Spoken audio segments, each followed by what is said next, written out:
आ आ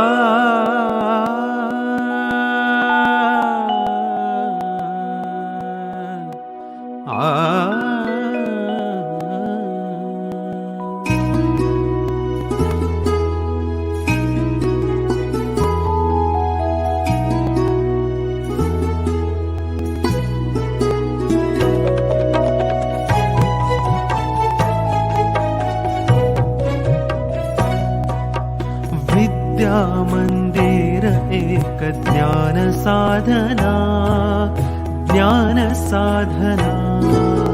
विद्या मंदिर एक ज्ञान साधना, ज्ञान साधना। ज्ञान साधना, ज्ञान साधना। ज्ञान साधना, ज्ञान साधना।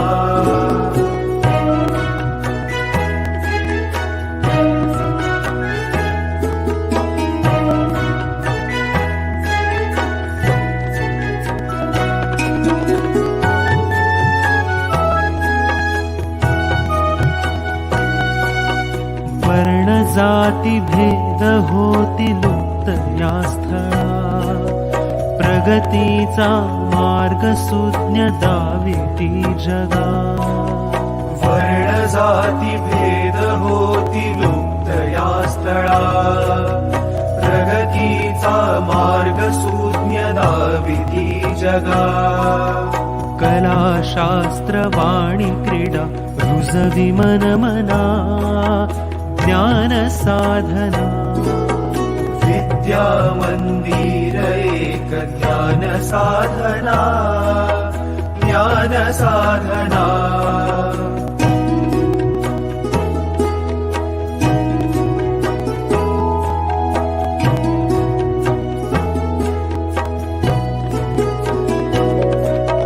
लक्ष साधण्यास दिव्य दृष्टी लाभते, घेण्याहून देण्याची वृत्ती जागते।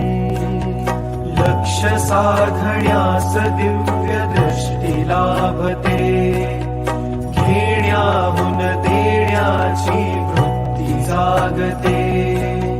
स्वप्नपूर्तीचा उदात्त हेतु भावना, ज्ञान साधना। विद्या मंदिर एक ज्ञान साधना, ज्ञान साधना।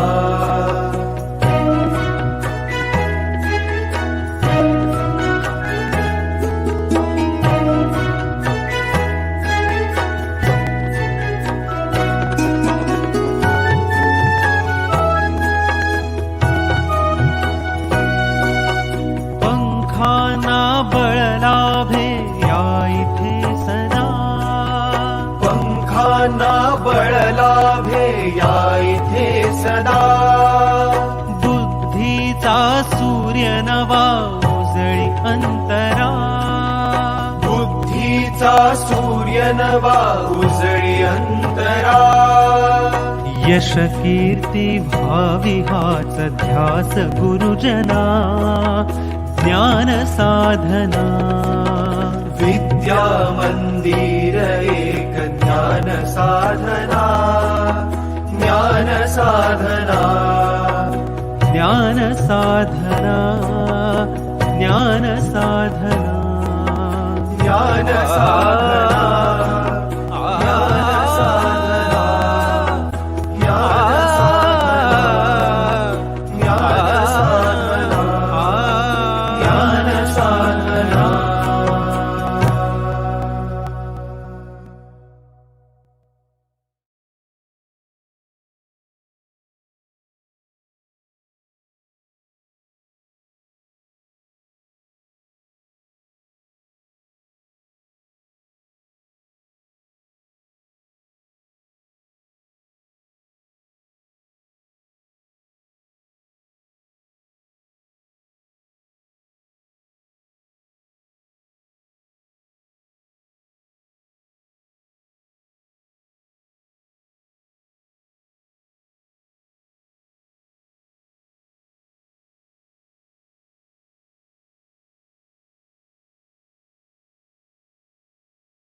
रसिक हो नमस्कार.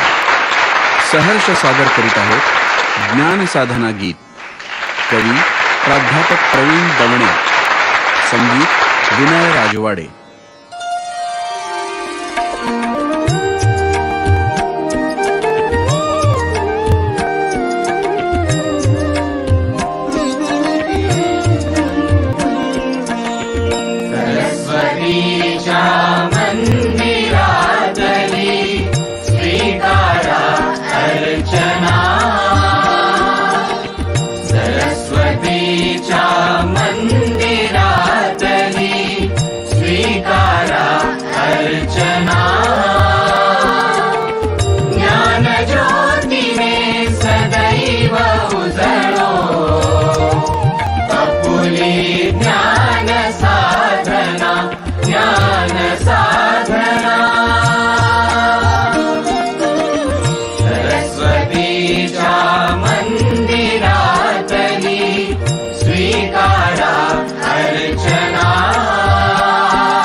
शिवाचे मंदिर सुंदर, मानव्याचा ध्यास निरंतर.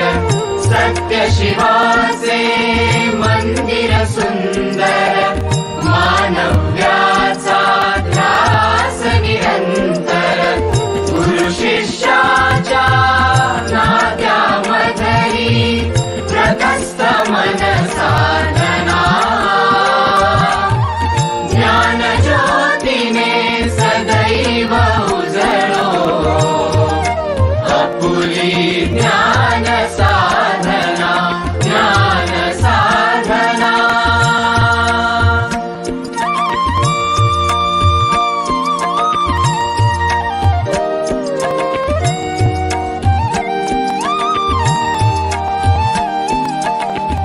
अज्ञानाचा तमः सारुण, विश्वात्मक स्वर येई उजळून.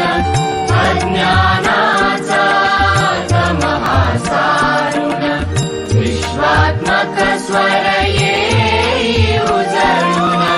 शूरवीर संतांचे पूजन, जागविते चेतना.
Good morning and welcome to the second day of the Faculty Development Program on evolution from offline to online teaching.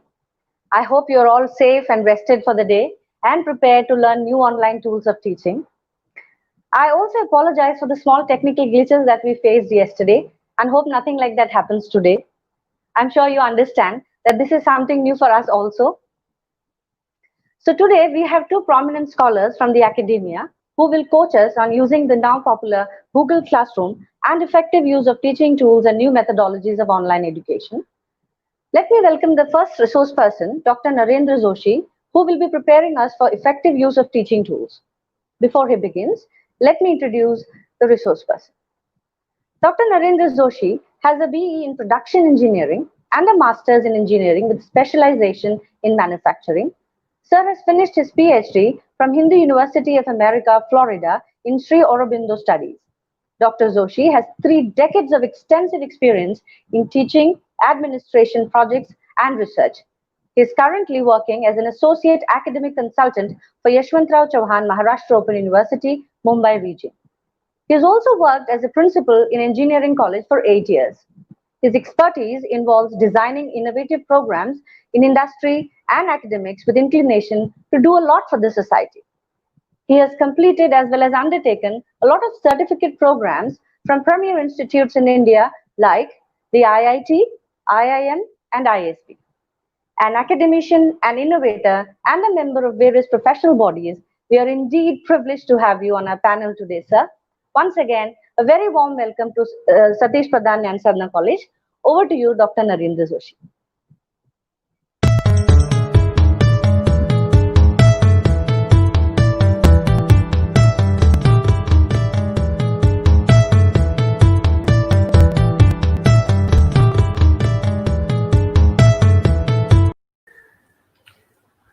Good morning to all of you. Thank you so much for a nice introduction, Ruma madam. As she said, I am Dr. Narendra Joshi. I'll be taking the first session, a small session today. And I'm representing Yashwantrao Chauhan Maharashtra Open University, Mumbai region. So on behalf of them, I'm taking this particular session. First of all, let me congratulate the entire team of organizers, Satish Pradhan, Sadhana College, Thane, Mumbai University IT department, and Yashwantrao Chauhan Maharashtra Open University Mumbai region team. So they all have done mammoth work and put this wonderful program together. Thank you so much. So I'd like to show my presentation. I'm sharing my screen now.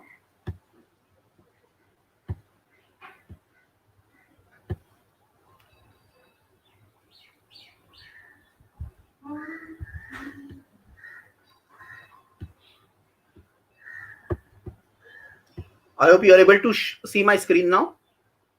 I'll go ahead with this.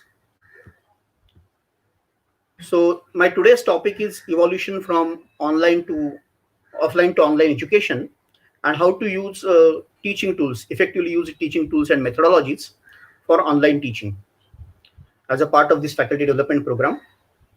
And we must understand that this basic evolution of education is from the slate to the blackboard. When we were small, I remember we were using slates, then the notebooks, then came the blackboard and green board.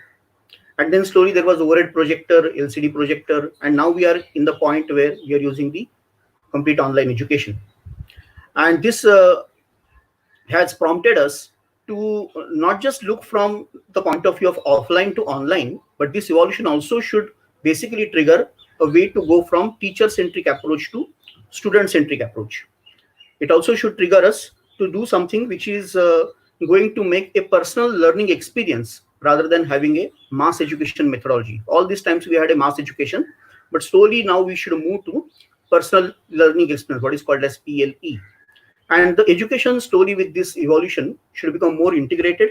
It should become more psychologically elevating, and it should make a really a knowledge-based education, not information-based. So these are the requirements of this particular transition.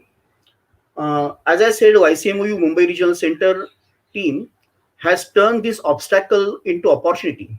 In the present crisis of Corona, we promptly and very creatively responded to this entire situation in the Corona pandemic.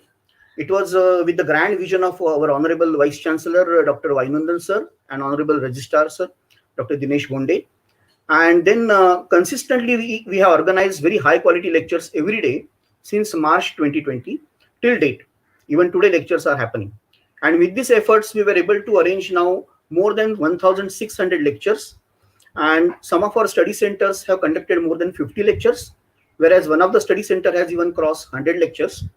And the whole idea of YCMU, that our motto is Jnanaganga Gharogari, which means the Ganges of knowledge should be taken to every doorstep. So this we could achieve even in this pandemic also, and turn this obstacle into an opportunity. If you just want to see the statistics of it, then we say that a picture speaks what 1,000 words cannot speak. So if you look at this graph, it is self-explanatory. We had 1,619 lectures till a day back. Now some more will be added to that if you update graph today. And total number of counseling sessions, all these online lectures conducted during last 2 months are 8,167. And every day a schedule is prepared. Different centers give their lecture schedule. Then in our Mumbai office, our team prepares the schedule for next day, and it is put for all to join. And Mumbai region, you can see, has done wonderful work. We are second in the entire state. When I say Mumbai region, it contains Mumbai, district Mumbai, then Thane, then there is Raigad and Palghar. In fact, that means we are right from urban area to semi-urban to rural and very tribal area also. In all these areas, we were able to conduct online education with some interesting ideas and tools. And our team consists of Dr. Vaman Nakle sir, RD. Under his leadership, we have got TK Sonavne sir.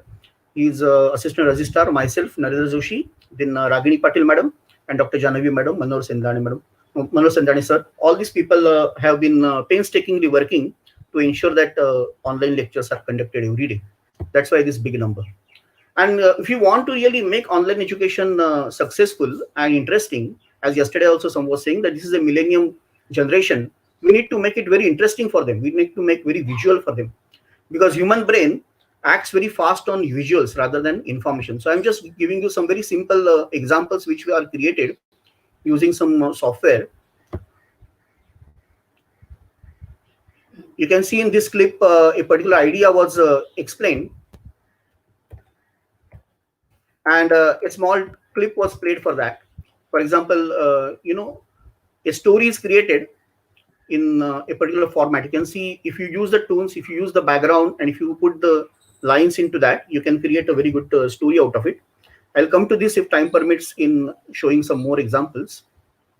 You can also pre-record videos and post-record videos. We have got several videos like that. And you can see, you can play these videos. In these videos, you can give some assignments to the students, and then you can take assessment of that.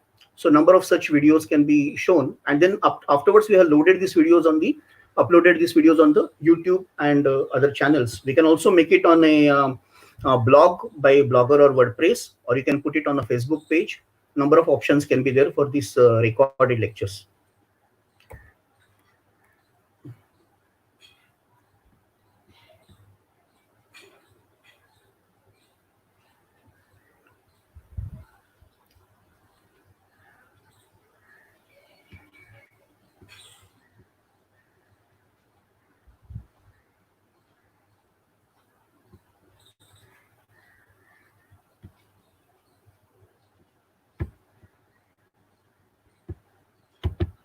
So like that, you can make number of videos. This is just a sample. Afterwards, what we can do is we can actually put it in a classified system. So this particular, there are Excel sheets for student data and their feedback. Then there are videos which are stored together. Then there are question answer and question bank is stored in one particular folder. Then entire coursework is put in one folder.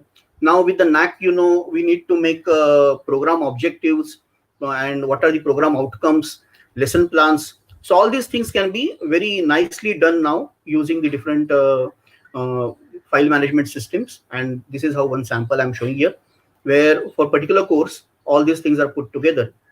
Now we can use some LMS also. These examples I'm going to show you shortly. That if you use, let us say, Google Classroom. Now these are the snapshots of Google Classroom. So what I did is, for the same class, as you see, you have just seen it before, we have created a classroom where I can create new content, and the content gets on adding. Then the students can see different videos, or they can see different doc files, or the any form of file can be used in this. So PDF or Excel or whatever required. And accordingly, number of teachers can do the same thing. Number of students can be, and personalized feedback can be taken. Their assessment can be done. Assignments can be done. I'm not going in depth of this Google Classroom, because I understand that the next session is going to take this in more details. But these are a number of Google Classrooms are open now, and each classroom has got one subject. In fact, YCMU, what I have attempted is our entire preparatory course, because this is the one course which gives students entry to the degree programs. So entire work of preparatory course has been now put on the classroom. Similarly, different subjects which are covered in humanities, they're also one by one put. And the subjects like competitive exams, where our graduate students can prepare while they are getting graduated, they can also prepare for different exams. That material is also created in a Google Classroom. It's a very effective tool. What we are today talking about is, in short, I can summarize, which is called as the flipped classroom approach. What do you mean by flipped classroom? Is in traditional class, we used to have lecture like this, where a teacher will teach number of students on a whiteboard or blackboard or LCD projector, and then some homework is given to the student. So this was the approach all these times. And now it was necessary that we need to flip it, in the sense lecture will be given him online, either in the pre-recorded form or the live class, and then classroom will be engaged only for doing that thing which otherwise cannot be done offline. That means what cannot be done online only should be done face to face or in a live class. Now, this is a very effective tool. We also call it 180-degree shift in the teaching, so that most of the time which is unproductive in the classroom can be saved. You will appreciate this, because most of us are from the teaching line. We know that nowadays students are so smart that if you are taking some topic which contains information, then they can easily see it on a Google, or they can just give a search and find out the information. So this giving the information in the classroom will only take more time of our teaching learning process. So instead of that, whatever best can be given offline in a flip mode, in an online lecture, that can be done online. Whatever can be done through the LMS or the Google Classroom or the other classrooms which are available, it should be done through that, so that we are most optimized way of teaching. Now, some of the very commonly used tools I will just narrate for online video lectures, meetings, and some commonly used applications, since this program is co-organized or co-hosted by Microsoft team. So first I'm using their tool. Many of you probably must have used this. This tool is called Microsoft Teams. Very effective tool for conducting video lectures, online lectures. And please go to that. And you can have some part free, and then some part you can also have paid. So you can compare what is exactly requirement of our institute. Accordingly, you can choose the plan.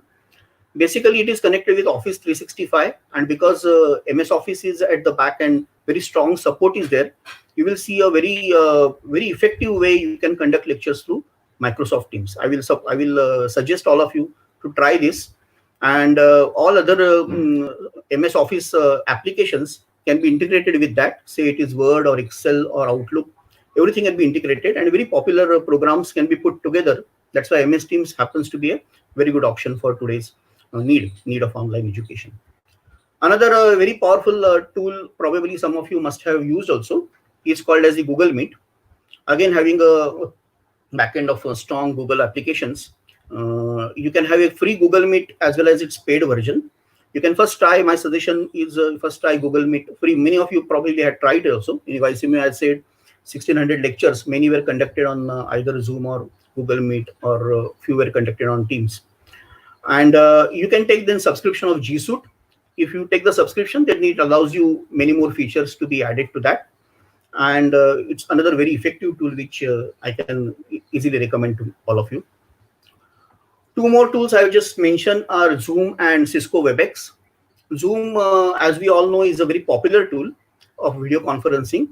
Many lectures are conducted on that. There was some issue, or there was some news about the security issues of that. But Zoom, in the latest version, they have overcome many of them. If I'm not wrong, 31st May, that is today, they are going to launch some more version of it, which will be taking care of more features. So that is a part of it. Zoom's free version allows you to record, which is not existing in Google Meet or other applications. But Zoom allows you recording also. There is a time limit in that, which needs to be taken care of, 40 minutes time limit. Cisco WebEx is also a very effective tool for conducting the video lectures. Many of you probably have tried. If not, I will recommend that all four you can try and then see which is the best for you from going in the chronological order. But what we are behind all these names, what I'm trying to drive it as an ecosystem. Now, this ecosystem is, as you can see in this figure, these are the players in this ecosystem, that there is a key performance indicators. I'm just using some of the terminologies from the industry or from the accreditation point of view. So these are the key performance indicators which you have decided for your program. And there is a student feedback. So these are the two poles to which your system should cater. And in that, there is a LMS, which is a learning management system, is one part of it. And the traditional school management system is the other part of it. In between, there can be some formal training. There can be a problem solving. A team has to work together on that, obviously. And then there is a guided learning done for some part in a completely virtual classroom. So there is a virtual classroom on one side. There is a guided learning of handholding. There is a LMS where courseware is kept. And there are some expert contents which are created by authors tool, and they can manage that. Some experts can manage that. And then some active participation for personalized learning experience. It's a very important part, as I was saying in the beginning, that from mass education, we are slowly coming to the individualized, because the 21st century belongs to that individuality, where everybody needs to be seen as an individual. They like to be seen as an individual, even in a family or in a class, also in a office also. There is some individuality which has taken now evolution, and we have to cater to that.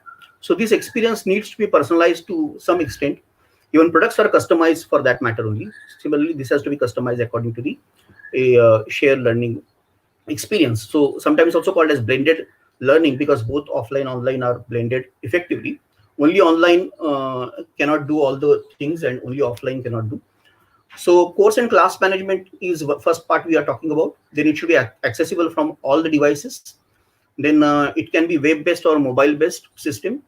Then such systems, one more requirement is there has to be a very effective dashboard, because dashboard which can be personalized will give the real-time data to the various users through the filters.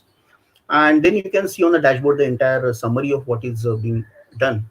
Then there has to be a digital content distribution, creation and distribution. And such content can be shared in various formats. Then the teacher, instructor, professor can share the assignments and quizzes, and online evaluation and progress monitoring or progress tracking. These are some of the very important tools which we should today see in any system. If these six factors are taken care of, like course and class management, accessibility from any point or any device, a very effective dashboard, then digital content distribution, then teacher, instructor sharing assignments and exams or quizzes, and online evaluation and progress tracking. So with this and this particular thing in the mind, we can see the effectivity increased. Some of the tools in this zone, probably some of you have used it, but just to put all of them together, Google Classroom I mentioned before some time. It has got some obviously positive points which make it very usable. Then the Moodle is there. So many times people start with Moodle. In fact, I also started with Moodle first about 10 years back. It has got some good points there. Flexibility is there. You can use your own ways of putting the classroom, but there are some bad parts. So you have to, in fact, you have to compare in any application some good or bad points, and then come to the conclusion of which is the best for your particular application. So Edmodo is also a very well applicable device. These are some snapshots of the typical classroom management system, where different classrooms are created, and each one has got this courseware, and each one has got some videos and some Word files and PDF files, and everything can be done, which is now added with the you can say live virtual class, or live video classes can be added to that. So course content in this can be in any format. It can be PPT, PDF, JPEG file, or PNG, JPG file. It can be Excel file. It can be YouTube videos, or general videos can be used. So any format is usable in this particular applications. When you are choosing a good LMS system, learning management system, what are the points you should be looking for? I will suggest the following points. One, it should be accessible from anywhere at any time. Second, it should be customizable. Third, it should be role-based access permission. That means all should not have all the permissions. In a good LMS, it will be role-based permission granted to people. Generally, no hardware installation should be required. Then dashboard facility should be very good, and it should be adaptable to any device. These are some of the features which we'll look into. Then student process. If you look from the student point of view, what is his point of view? For him, it should be a downloadable application. So application download is the first stage for him. Then registration, giving some basic data like name, email, mobile number and all. Then there has to be a secured login. Some security has to be put into that. Then content division and accessibility should be good. Assessment should be part of the process. And some live classes should be also taking shape. So these are some of the points which student will look for. So from both student and the, you can say teacher point of view, good system can be decided. When you are using these apps or systems on mobile, some counter checks you can do, because many applications are looking very good on laptop or PC. But when you move to mobile handset, just be sure by taking a trial that all the data, icons and color schemes are visible in your mobile also. Sometimes there can be an issue, and that LMS, in spite of being good, may not be very good. And today the reality is that most of the students or the even teachers are using mobile more than a PC or laptop. So visibility on that, size of the icons and color schemes, this is very important. Also having all the pop-down menus and links and sizes which are decided for screen, they matter. So these are some just small points. Then availability of all features and all fields on the mobile version. Many of the good LMS systems which I mentioned above, they take care of both these versions. They are good on laptop as well as on the mobile version also. But let us be sure when we choose something. Now, some of the top LMS softwares I'll just narrate for your reference. Apart from the few which I mentioned before, you can also think of Adobe Captivate Prime. It's a very good LMS system. It has got full control on the e-learning course setup, delivery, and learners' progress also can be tracked very well with all the functional features. There is a feature called as Fluidic Player, which is a very good feature. And there is also 30 days trial available. So Adobe, and as you know, Adobe comes with all its other features, and like what it works for MS and Google. Similarly, Adobe also has got many other features and applications which integrated with your system help you further. Docebo is also a recommendable LCM LMS system. It's highly acclaimed, and many companies, Sharp or Bloomberg or Reuters, are using it. And they also have a very practical features, fully reflected, and a shared philosophy. It has got a free version for some time. SAP Litmos is another LMS which I can recommend. SAP, we all know, is a very big name in ERP. So when SAP came into the LMS market, they also brought a product which is a commendable product. Needless to say, when you go to the big names, you get better quality, but also at the higher cost. So we all need to trade off between how much budgetary provision is there for a particular LMS and how much quality or how much security you are going for. So obviously, when SAP you go for or any other such application, it will come with a cost rider. But quality-wise, these are very good applications. Learn upon LMS is another name which is very much in the top list. Very quick and easy. It loads powerful features and committed support. Then Essentia is another name which I can recommend. So there are some names. Definitely another feature now today available is live class streaming, something which we are doing now. So many people can do at the same time. Whiteboard can be used, share screen can be used, real-time polls can be taken. So these are all live screen. Video lectures, recording and editing. This is another feature which is very important requirement today. I've shown you some screenshots which I have done on a tool which is called as Screencast-O-Matic. I'll highly recommend this tool because very easy to use. You can make your videos, edit them, you can put audio, video, everything. And this also has got a free part. You can take a trial. Why we are talking so much of videos and video lectures and all is one simple fact. that 90% of information which is transmitted to the brain is visual. Very little goes as text. So if you understand this, and 60,000 times faster transmission or processing is done by the human brain when pictures are shown or videos are shown as compared to text. So if you understand these scientific ideas behind that faster processing and the transmission, then you will understand why videos or visuals or animation is so important today when we go to the online, to make it very likely that it will enter and capture the human brain of student. There are some other video making softwares apart from Screencast-O-Matic. I can also recommend Hippo Video. It can be integrated with Google Classroom or Slides and Docs and Gmail. It's a good possibility of using these videos. Powtoon is also a very good addition to the PT. Of course, when we give all these names, we need to choose one which best suits our requirement. So my suggestion is from the list, you can just try your hands on different these names, what you probably must have written down or recorded. And then you can try which suits your both quality requirements as well as the feature requirement. Videos are the hallmark of this flipped classroom or virtual classroom methodology. Why? Very important point I want to mention here is because they cater to variety of learning styles. If you go to the deeper psychological ideas in education, in integrated education, then all students do not have the same learning style. Some have visual learning, some have oral learning, some have physical learning, and some have verbal learning.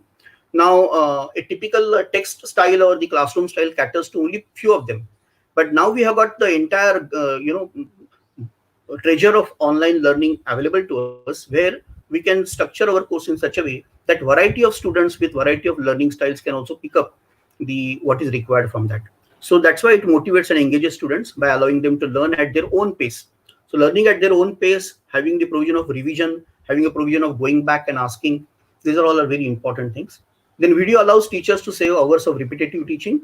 It can mitigate cheating and bring out the creativity, because in that we should also have participative learning or experiential learning, not just giving one side information. So when students are participating, they are sending their videos and their animation clips and all. Their creativity also goes up and they can do much wonders. So teachers can use videos to give personal feedback also, and they can watch it anytime. So Animoto is another slideshow video. Yeah, you can use your earlier made snaps and videos and audios all combined together to make your new video. Then Cam Studio is another name. ScreenR is name. So many names are there. Due to lack of time, I will not go into depth of all, but I think some overview has been put together. Some best online animation maker which are tools available, I can list here. Apart from few I showed in the beginning, they are just to give you a glimpse of what is possible. And this was done within some 1 hour clips can be done. So Render Forest is a very good tool. Bytable is another tool. Moodly you can think of. Animaker is another animated tool. Animatron is also a good powerful animation maker tool. Toolater and Powtoon. So these are some of the tools we today discussed in LMS category, in the video category, in the animation category. And overall, a personalized learning experience has to be molded through entire this integration of efforts. Thank you so much for giving me this opportunity to share a few words with you. I will like to again thank the entire team of Jnana Sadhana IT department, Jnana Sadhana FDP, and the Mumbai University IT department, and Vaishnav Chauhan, Mumbai region. Thank you so much. I think I have taken my time exactly. Probably I'm very close to my half an hour. Once again, thanking all the students. Registration of 27,000 is a mammoth figure. It's a record-breaking figure. And thank you so much for becoming part of this particular event. Thank you.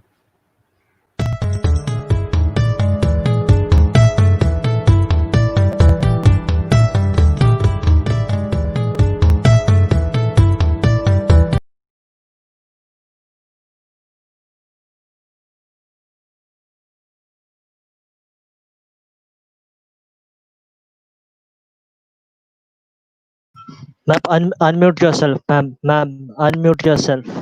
Ma'am. I'm so sorry, so sorry. So sorry, I forgot to unmute myself. Yeah, that was such a vibrant lecture for the opening session today. Dr. Narendra Joshi, we are very thankful to you for introducing us to so many platforms and tools of online teaching. I'm sure in today's online scenario, this will help us orient us to the need to broaden our perspectives about the online teaching tools as modern teachers.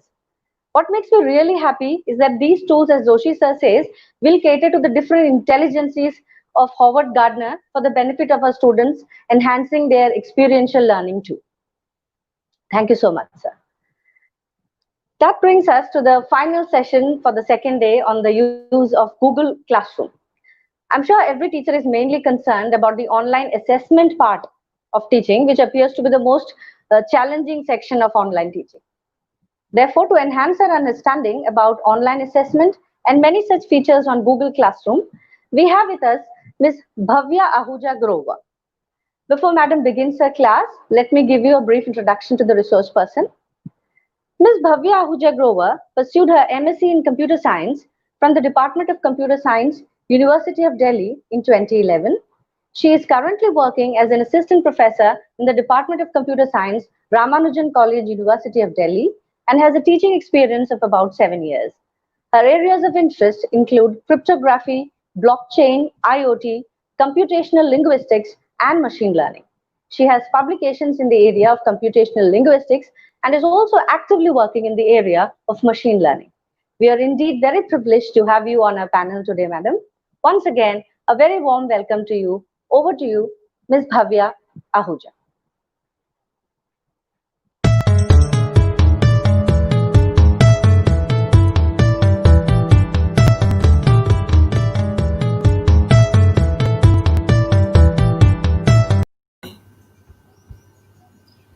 Thanks a lot, Runa ma'am. It's my pleasure to address this august audience. I got to know that there are a huge number of participants, and on this happy Sunday morning, it's great to know that so many people are actually watching YouTube and trying to improve their skills with online tools. I would really like to thank Shraddha ma'am for giving me this opportunity that I can be a part of this program. I think the program has been very well devised in the way the sessions have been planned, and the resource persons as well as the content. I think it's really nice and very important in today's times. And specifically now, I think people have started realizing the need for online tools because of the pandemic situation and stuff. And I think it's very important that we actually bring these tools into our daily practice now. So today, my session is going to be on Google Classroom. And I would also like to thank Dr. Joshi, who actually gave a perfect start to the day by talking about so many tools that are available and useful that we as teachers can use to enrich our teaching learning experience. He also did mention about Google Classroom, and today I have the responsibility to take you through Google Classroom too. So before I begin, of course, I know many of you must be using Google Classroom regularly in your teaching learning routine. And as a resource person, I think I will be taking you from the basics to some of the advanced features. So before I begin, I think I'll just talk about basics of what is a Google Classroom. So I'm going to share my screen with you.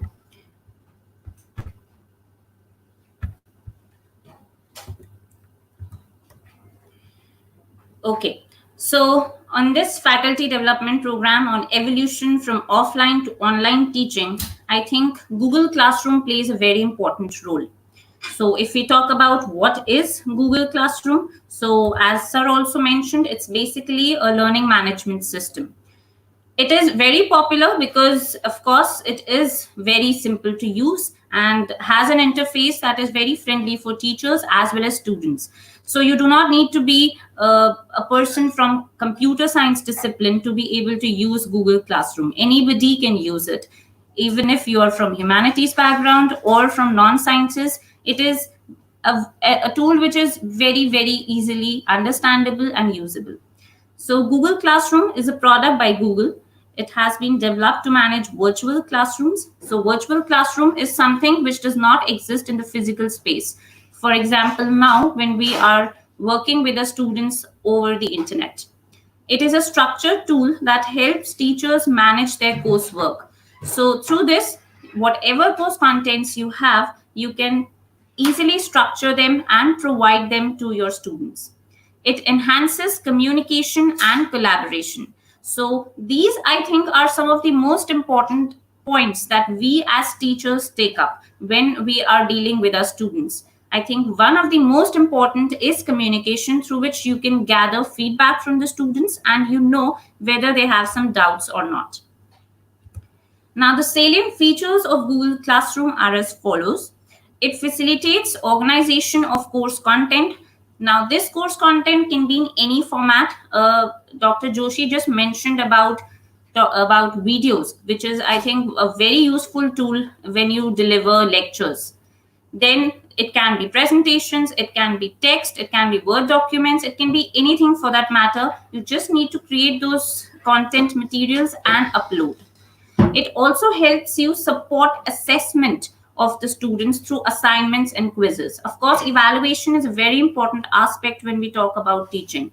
It helps you understand what is the progress of each student. And through this, you know that through the various assignments and quizzes you give and evaluate, you also maintain a grade book and you will know how your student is scoring and progressing. It is free of cost, so it is readily available. It is accessible anywhere. You can also use it on your mobiles. You can use it on your laptops, anywhere, anytime. Students' progress can be well tracked. So using Gradebook, you will also know which student has submitted your assignment or not, and what are their submissions and what were their scores. It also provides a discussion forum through which you can communicate with the students, which is very, very important. You can post relevant links to the students. You can ask for their queries. You can answer their queries. There is a complete collaborative sharing framework that Google Classroom provides.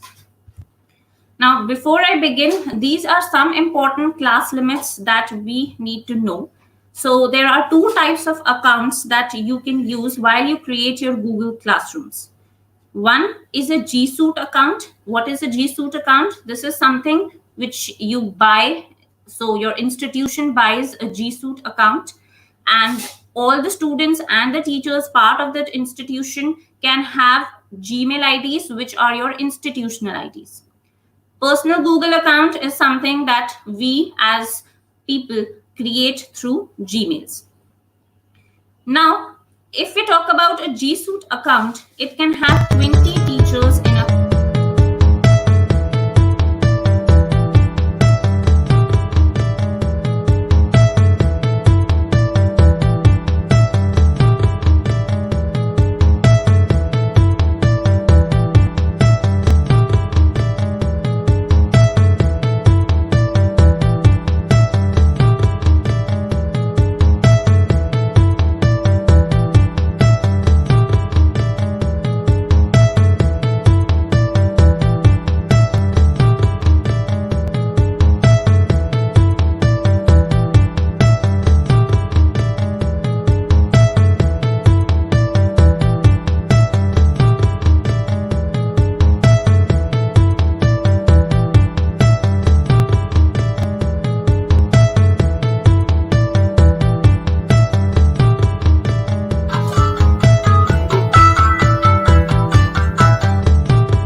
Okay, so I think a little technical glitch somewhere. I'm back.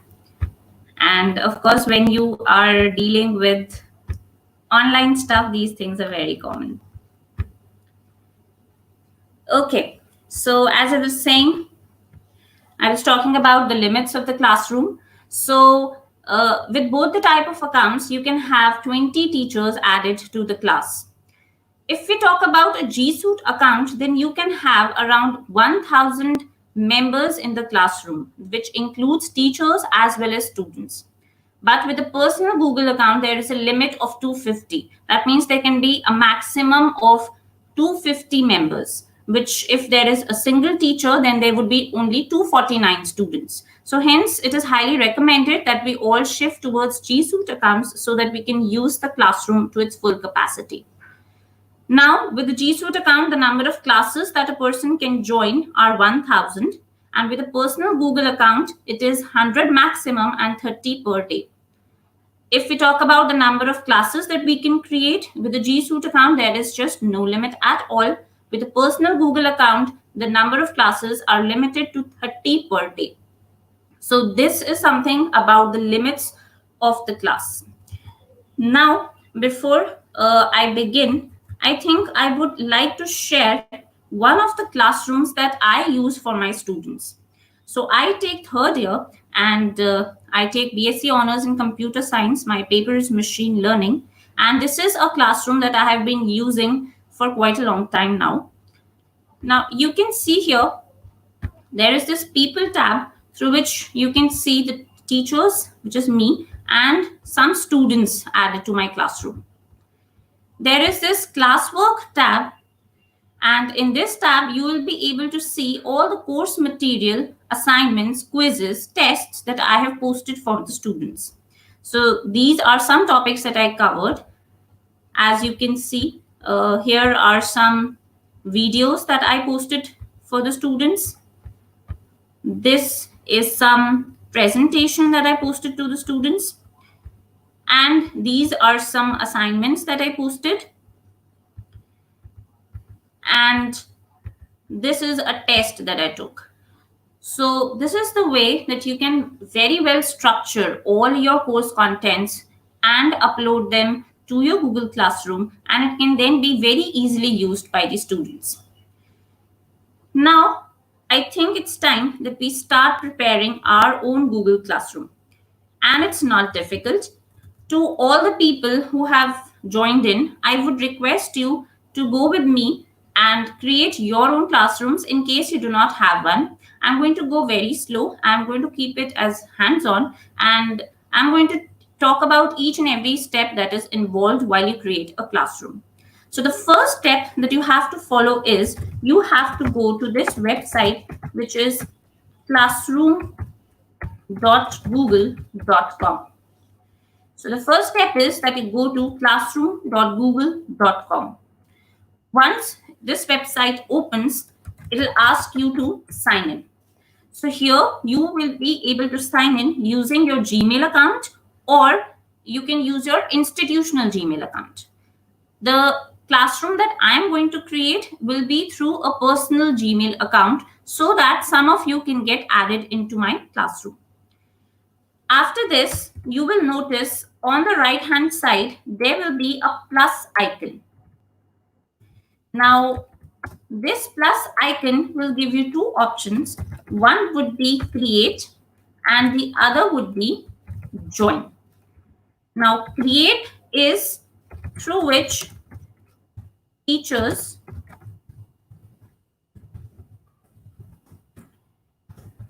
create a classroom. Join is through which students can join a classroom. Okay, so for now, I'm going to use the create option, and after I float the code for joining the classroom, I would request some of you to join in. So I'm going to go to my tab and I'm going to move into classroom.google.com. So I selected classroom.google.com. Now, as you can see, there is a plus icon right here on the top. This one. I'm going to click on this. Now you can see there are two options. The first is join class. The second is create class. Now as a teacher, I'm going to create class. So I click on create class. After this, you'll get this message. So this is like terms and conditions. And then you click on continue. Now here, there'll be some fields that you have to fill in. The first is the name of the class. So this is any name that you would like to assign to the class. So let's say I say BSc Honors Computer Science. This will be totally relevant to what you decide. Then you talk about the section. This is an optional field. So here you provide a section. After that, the subject. So let's say ML or any particular subject that you feel is relevant. And a room number, which is again an optional field. So I repeat, first you provide a class name. This is a required field. Then you provide a section.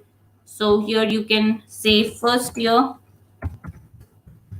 section A, and the name of your subject. After this, you just have to click on create. So I'm going to click on create. Once I click on this, it is going to create a classroom for me. Okay, so this is my classroom. The name is BSc Honors Computer Science, first year, section A. At this time, you can notice it's empty because there is nothing that has been posted. I'm going to repeat the steps again. So what I did is I went to classroom.google.com. I clicked on sign in. I provided my email ID and credentials. After that, you click on create if you want to create a classroom. Once you click on create, you have to provide the following fields. The first is name of the class. Second is section. Third is subject. Fourth is room number. And that's it. Your class will be created. So this is the class. Now I'm going to talk about these 4 tabs that you see here. The first is stream. Now what is stream? It's like notifications that you receive on Facebook or Instagram. So it's like somebody posted this. So this is going to give you a brief review on what has been posted and the announcements that have been made. And also it allows you to create posts while you can attach videos or links with it. Second is classwork. Now what is classwork? This is the tab through which you can add your material to the classroom. Third is people. Now here you'll be able to see the list of students and teachers, and you can see some people have already started joining in. Then you see grades. So here, of course, there is nothing as of now that has been assigned. So this grade book is empty. Okay, so the first step that you follow would obviously be adding some students to your classroom. And for all those who have been really fast, who have been able to join in, I'll just detail the steps to you. The first is teachers. So if you want to add some teachers to your classroom, what you just have to do is you have to click on this particular icon which talks about inviting teachers. So you click on this. Now here, what you can do is you need to specify an email or a name of the teacher that you want to add. So here you just have to specify an email. Once you specify the email, what you have to do is you have to click on invite. Okay. So Now I'm going to show you how to add students. Now there are two ways through which you can add a student. The first is that I click on this and then I provide a name of the student that I want to add. So here I would request Vishali ma'am to tell me her email ID so that she can join my classroom. Vishali ma'am.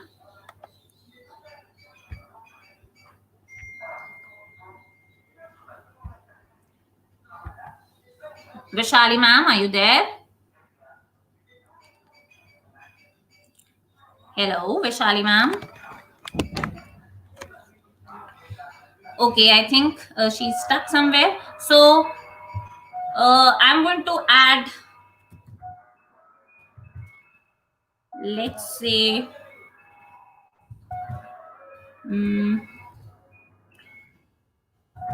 Shraddha ma'am. I hope I remember her email ID correctly. Okay, so this is Shraddha ma'am, and I'm going to send an invite to her so that she can be added to the classroom. So what I did is I provided an email ID here. After that, what I'm going to do is I'm going to click on invite.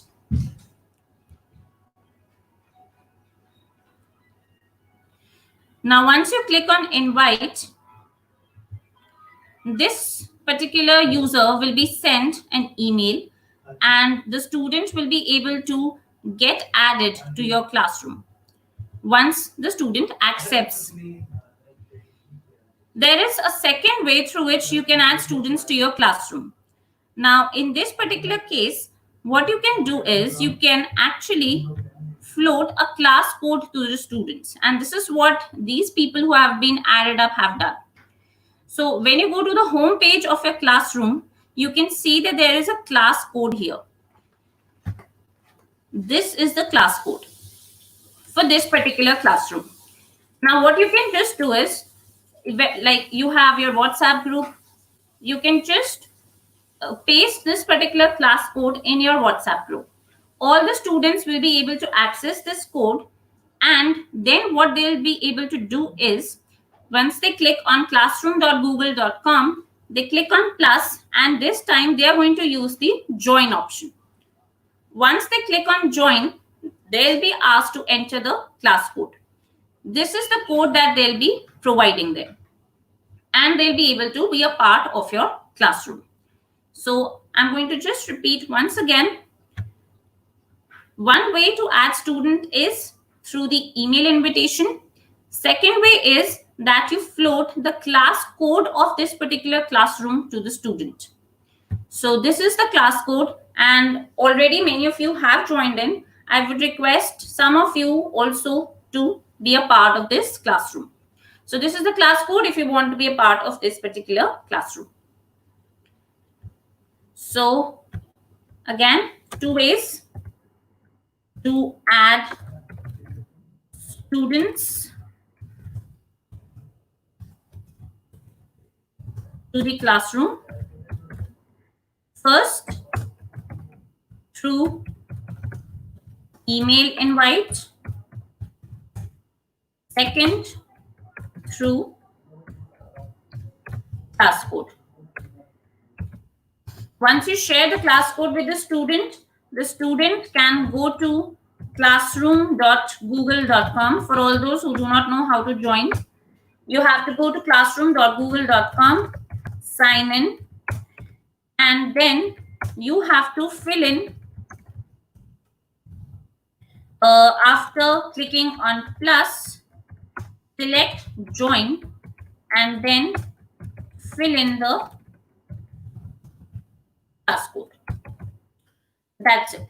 So with this, a student can join your classroom. Okay, so if I check my people tab again, you can see that many more students have been added to this classroom. That's a huge number. Now, again, I would like to reiterate the fact that since this particular classroom has been created using a personal Gmail account, hence, because of the limit of 250, a number of 249 students can be added to this classroom and not more than that. So it's obviously better that when you create your classrooms, then you create them using your institutional IDs and also ask the students to be added through their institutional IDs. Okay, so this is the first step that you have while you create a classroom, which is adding co-teachers and adding students. Now, once this particular step is over, the next step, of course, would be to add some material to your classroom. Now, if you have to add material to your classroom, there are 4 ways. So for adding material, what you have to do is, first of all, you have to click on classwork. Now, once you click on classwork, you are going to get some options. The first option that we are going to use is topic. So, of course, when we begin the semester, we actually find out what is the set of topics that have to be taught to the students. So, for example, this is a part of the syllabus that I cover for machine learning. And you can see that there are 4 broad units in it. First is introduction. Second is regression. Third is classification. And fourth is clustering. Of course, depending on your subject matter, these will be different. So the first step that we will do is structure our course content, for which I'm going to click on classwork. After that, I'm going to click on create. And now you see a set of options here. The first option that I'm going to use is topic. So through this, I'll be able to add the topics that will be a part of this particular course material. So the first topic that I have is introduction. Add. So you can see a new topic has been created, but of course there are no contents here. I'm going to repeat this another time. I'm going to click on create, click on material. Let's add a topic first. So click on create, click on topic, and then let's say my second topic was regression.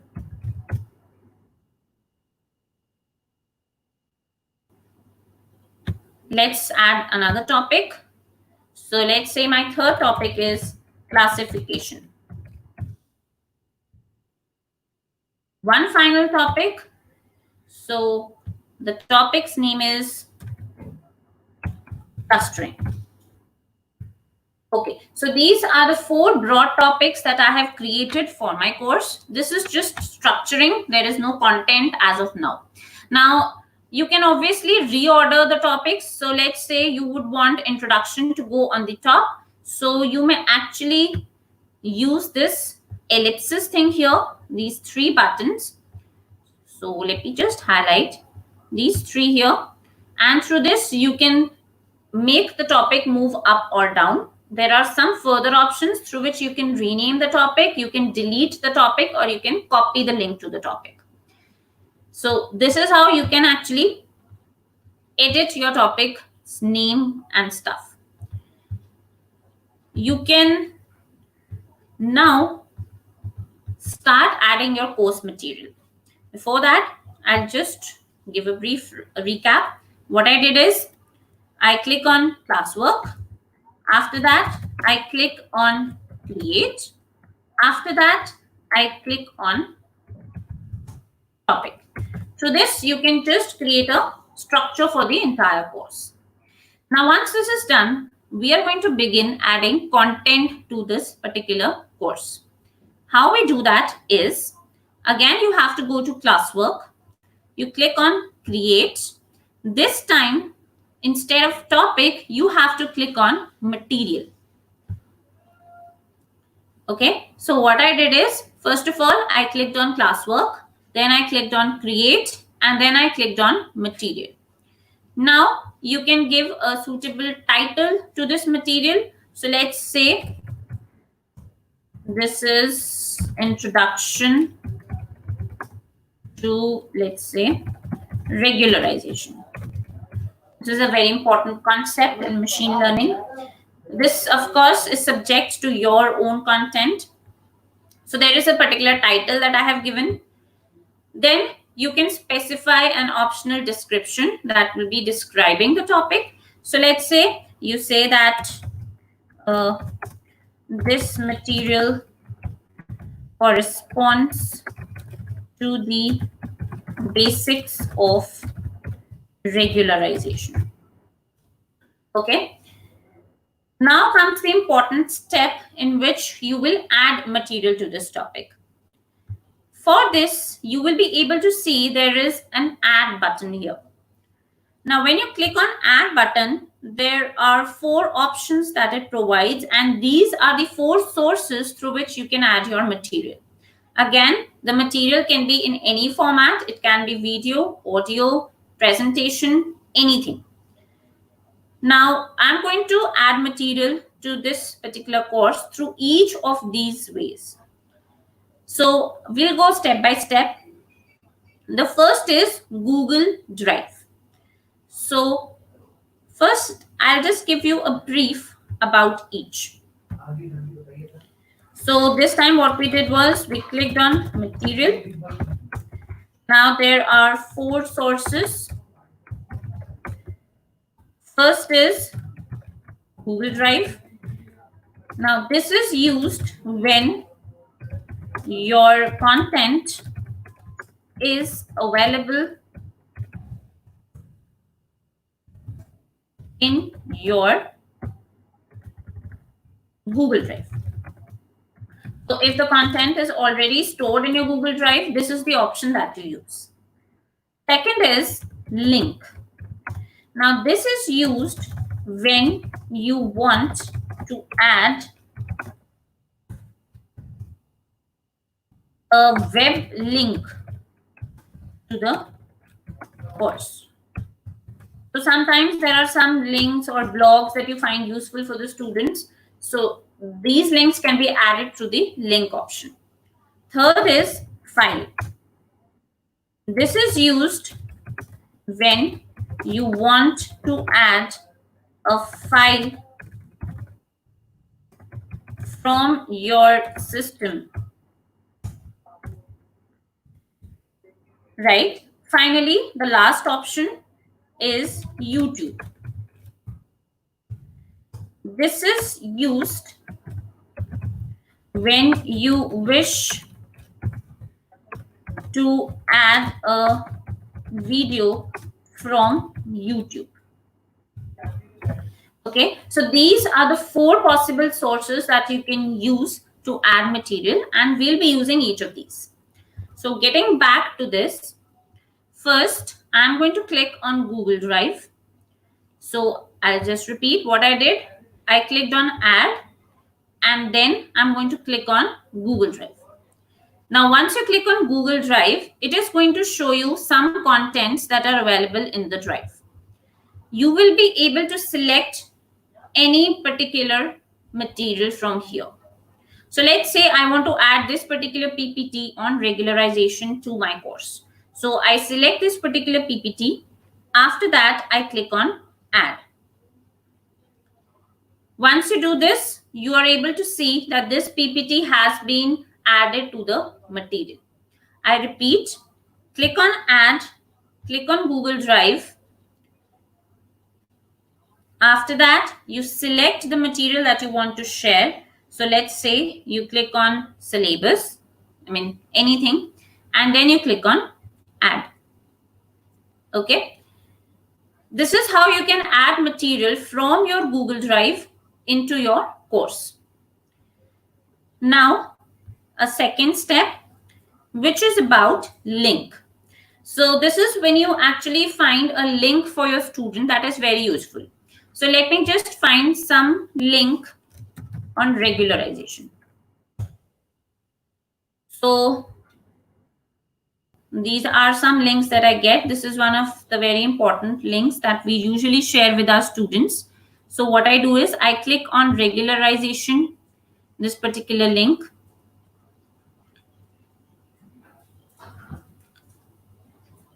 Okay. Now what I'm going to do is I'm going to copy the URL or the link. So what you just do is you select Control C, Control V, the standard copy paste. So Control C, get back, click on link here, and you just paste the link here. So I repeat what I did. I went into the link, I copied the link, I went into my classroom, and I pasted the link. And after that, what you just have to do is click on add link. Once you do this, your link is added to the classroom. Okay, so now this link is part of the classroom. So I'm going to do this one more time. Let's say now I search a different link. Okay, this is another good link. So select that particular link, copy it, click on add, click on link, paste the link, click on add link. Okay, so the link is there. So this is the second way in which you can add an external web link into your course. Of course, this link may also be one which has been created by you.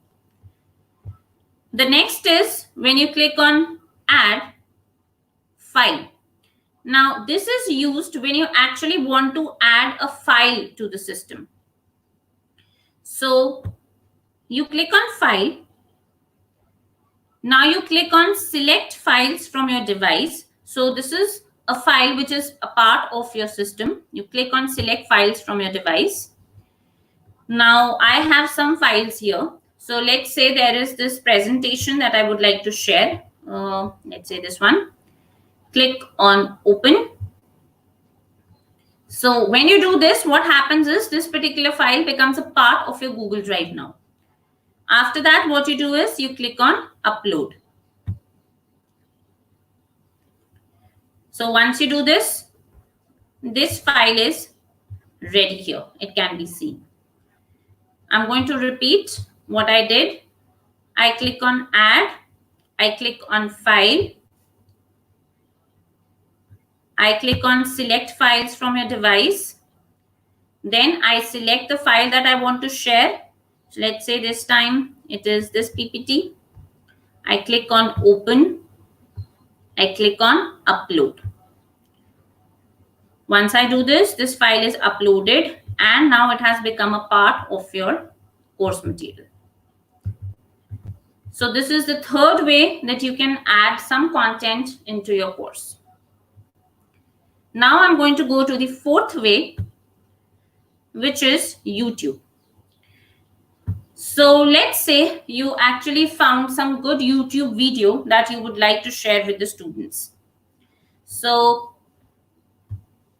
I'm going to search for a video here. There are two options. First is video search, in which you can at this point itself search for a video. The second is URL, in which you provide the URL of the video that you have already seen. So what I did, I went into video search and I'm going to search for regularization here. Now these are some videos that it shows, a range of videos on regularization that are available on YouTube. You can pick up any one of these. So let's say I pick up this. Of course, when you have carefully seen the video and you find it useful for the students, you pick it up and then you click on add. Once you do this, you can see that the video has become part of your material.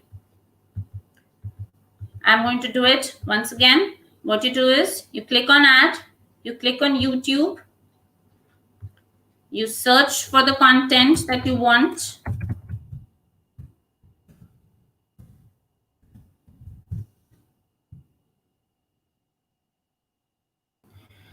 Then let's say this is the video that you want to share. Select the video, click on add. Once you do this, the video has become part of your material. Another way is when you would like to search for a video. when you have already searched for the video. So let's say I go into youtube.com and let me just randomly search a video on regularization. And let's say this is the video that I would like to share. For logistic regression, So what you do is copy the link of the video.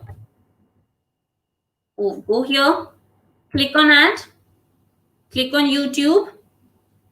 This time, click on URL and paste the URL. So what I did, I went into the video, I copied the link, went into my classroom, and this time I selected the URL option and I pasted the URL. After that, what you just have to do is click on add. So this is the video that has been added. One more time. So let me go back. Let's say this is the video. in this video, I'd like to Copy the video, link, go here, click on add, click on YouTube, click on URL, paste the URL, it fetches the video for you, click on add. So this material has been added. So these are the 4 ways or 4 sources through which you can add material to your classroom. So what I did, with the first option, Google Drive, I added a material which was available in my Google Drive. In the second option, link, I added an external web link.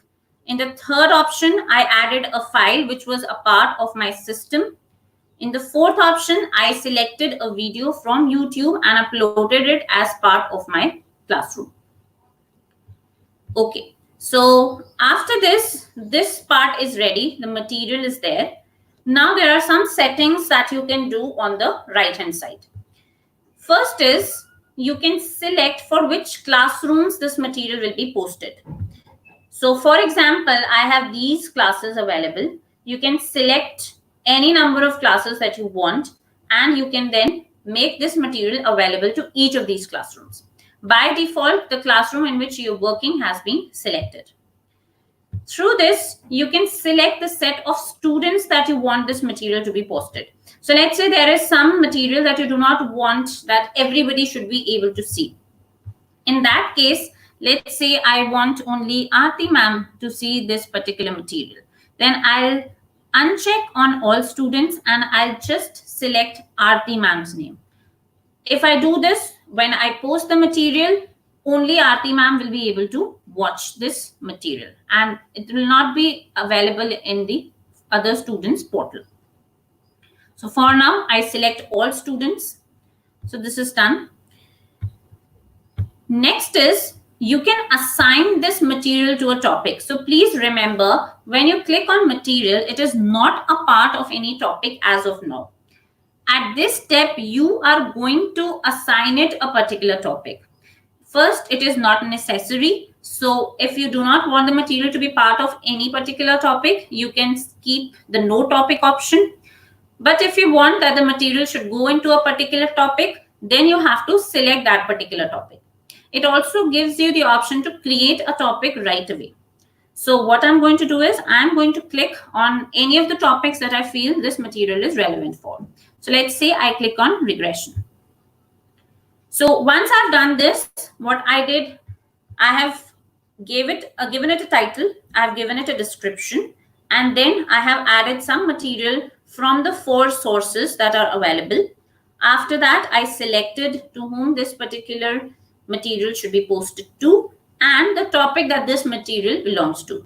But please remember, as of now, it is not available to the students.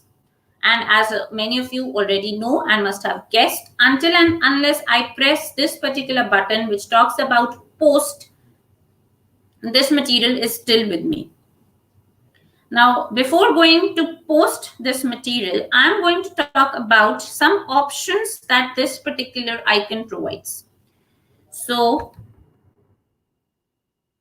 if you see here, there is a drop arrow.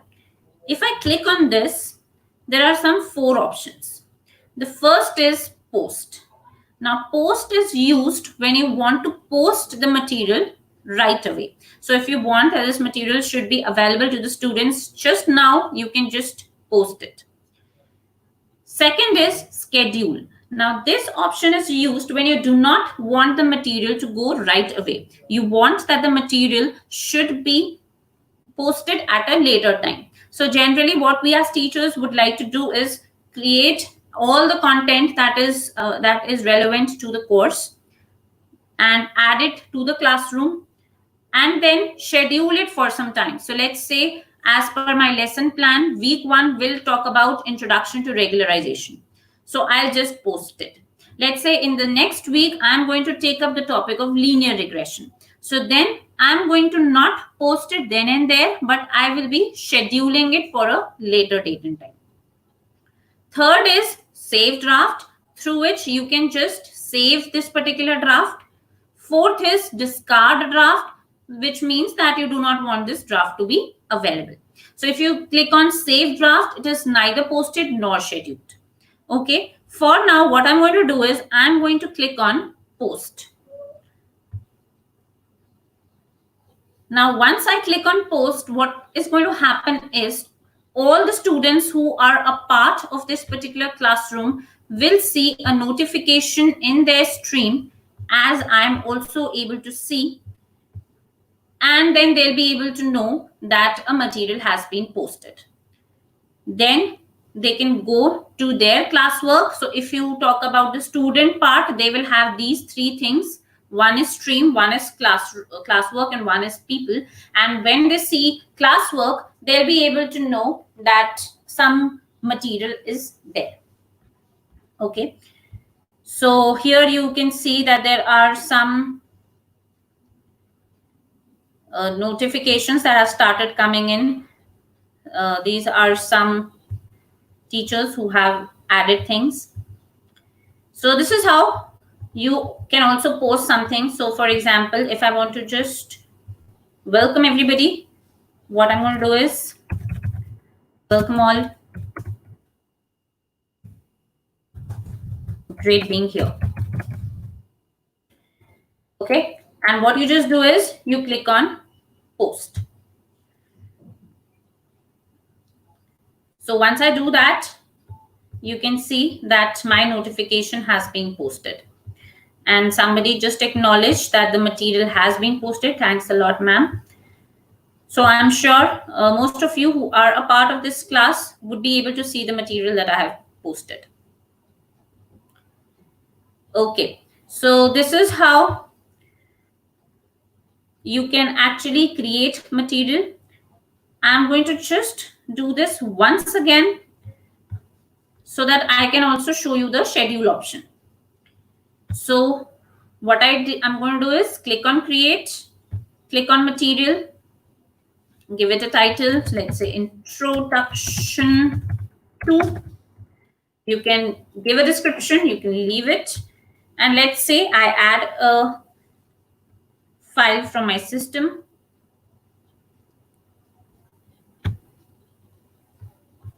So, okay, so this is an introduction on Google Classroom, or let me post this PPT again. So I click on upload. Now this time I'm not going to post it right away and assign it a topic. But what I'm going to do is I'm going to schedule it for a later time. Now, if you want to schedule it for a later time, you have to be using this icon. Click on schedule. Now, once you click on schedule, it provides you the facility to add an appropriate date and time.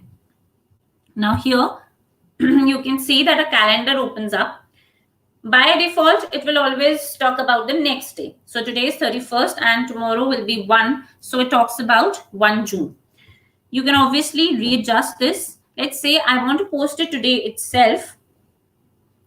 But I want to post it. It's 11:50 right now.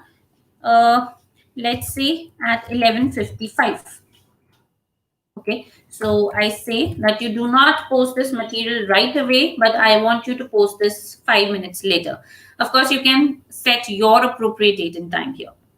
So once you do this, you provide a particular date when you want this material to go and a particular time. Then what you just have to do is click on schedule. Okay, now what you will be able to see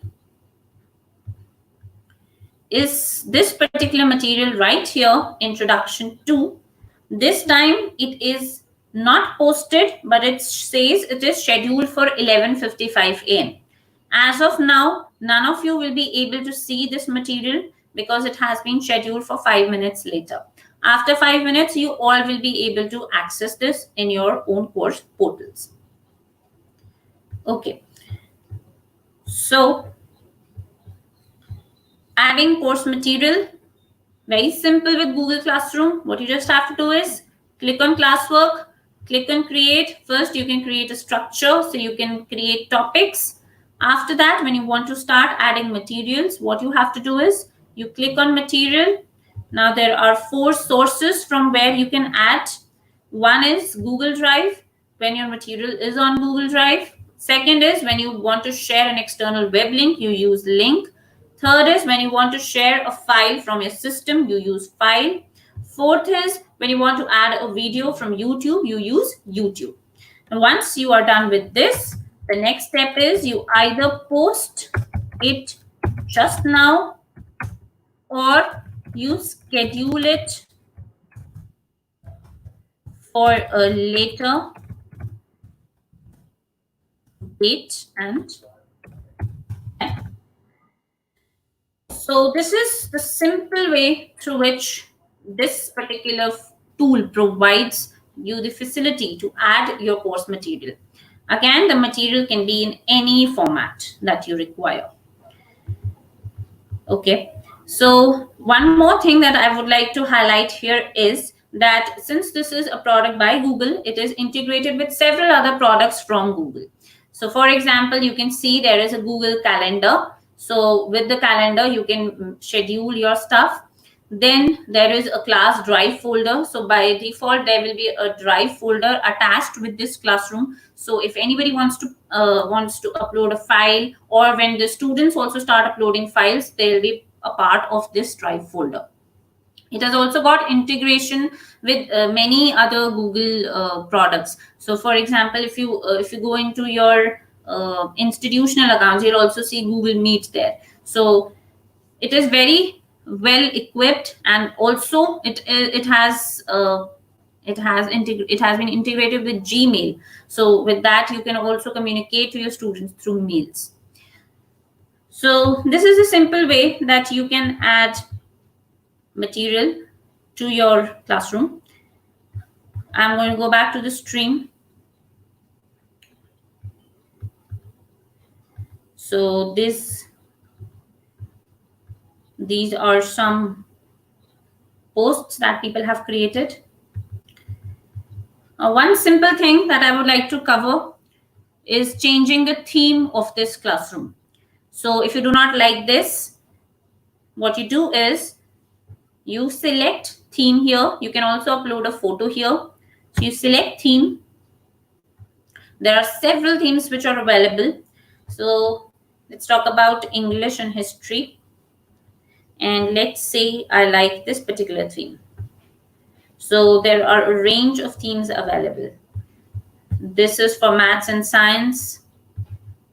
This is for arts. This is for sports.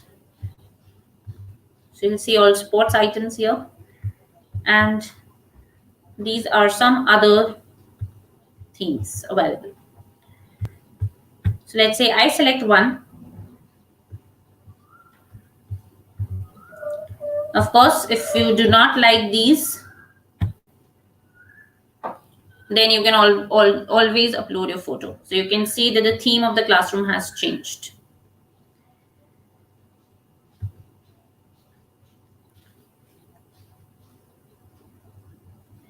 Okay, so this is one part that we have dealt with, which is talking about how to add material. If Vaishali ma'am is there, ma'am, should I proceed further?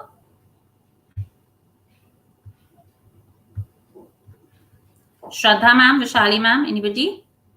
Yes, ma'am, I am here. Yes, ma'am. Okay. So I should Yeah. go on to the next steps. Yes, ma'am. You can. Okay. So somebody asking me a picture of the notes of the steps. So I'll just show this notepad again. So you can take a look. And you can definitely use it at a later time. Now it is 11:55 and the material will be very soon available. You all will get the notification. Okay. Now I'm going to go to the next part, which is about evaluation. Now, evaluation is about two important things here. One is through an assignment and second is through quiz. It is just going to follow the same routine. What we're going to do is click on classwork, click on create. Now we have used two options here. One is material and the second is topic. This time what we're going to do is pick up assignment. Okay, so I repeat what I did. Now we are talking about evaluation framework and we are going to cover how to create and evaluate assignments. Okay, so for creating assignments, what you have to do is click on classwork. Once you click on classwork, you'll get a range of options. This time, when you click on create, you click on assignment. When you click on assignment, this is the screen that opens up. Okay, now there are some fields that you can fill in. The first is the name that you would like to give to the assignment. So I'm going to give a very simple name, which is assignment 1. Now here you can give some instructions to the students that you want them to follow while they answer your assignments. So let's say I say that this assignment is of, let's say, 10 marks. The assignment or the deadline of the assignment is, let's say, 1 June. And any other instructions that you feel are relevant which students should follow when they answer your assignments. Okay, now when you talk about how to add an assignment, again, we have similar 4 options. When you click on add, you can add the assignment from Google Drive. You can add the assignment through a link. You can add the assignment from a file. You can add the assignment from a YouTube video. So let's say there are people from English discipline and they want to show a video and want the students to critically analyze the video and write a report on the same. So anything for that matter. Let's say you share a link and you ask the students to analyze the data provided on that link. So this is how you can create your own assignments. I'm going to use a very simple assignment here, which I'm going to upload from my desktop itself. So what I'm going to do is clicking on file, select a file from a device. So let's say this is an assignment that I want to share with the students. So this is A1. I click on open. I click on upload. Okay. Once you do this, what happens is this assignment is now a part of this material. Again, when you move on to the right hand side, you have some options. I'm going to add one more assignment later. So I'm going to repeat the same steps that I have followed. So here you can add the assignment to a particular classroom. you can assign the assignment to some set of students. So this is just the same. Now here comes the things which are a little different. The first is the number of points that you feel that you want to give to the assignment. So here, let's say my assignment is 10 points. After that, you can give a due date for the assignment. So as I mentioned, the deadline was 1 June. So you click here and you select the appropriate due date and time. So let's say I select 1 June. After that, you can assign this to a particular topic. So let's say this belongs to introduction. Okay. So this is how you create a sample assignment for the students. After this, there is just one last step that you have to follow, which is click on this assign button. Once I'm going to do this, what's going to happen is this assignment will be posted to the students. The students can then answer.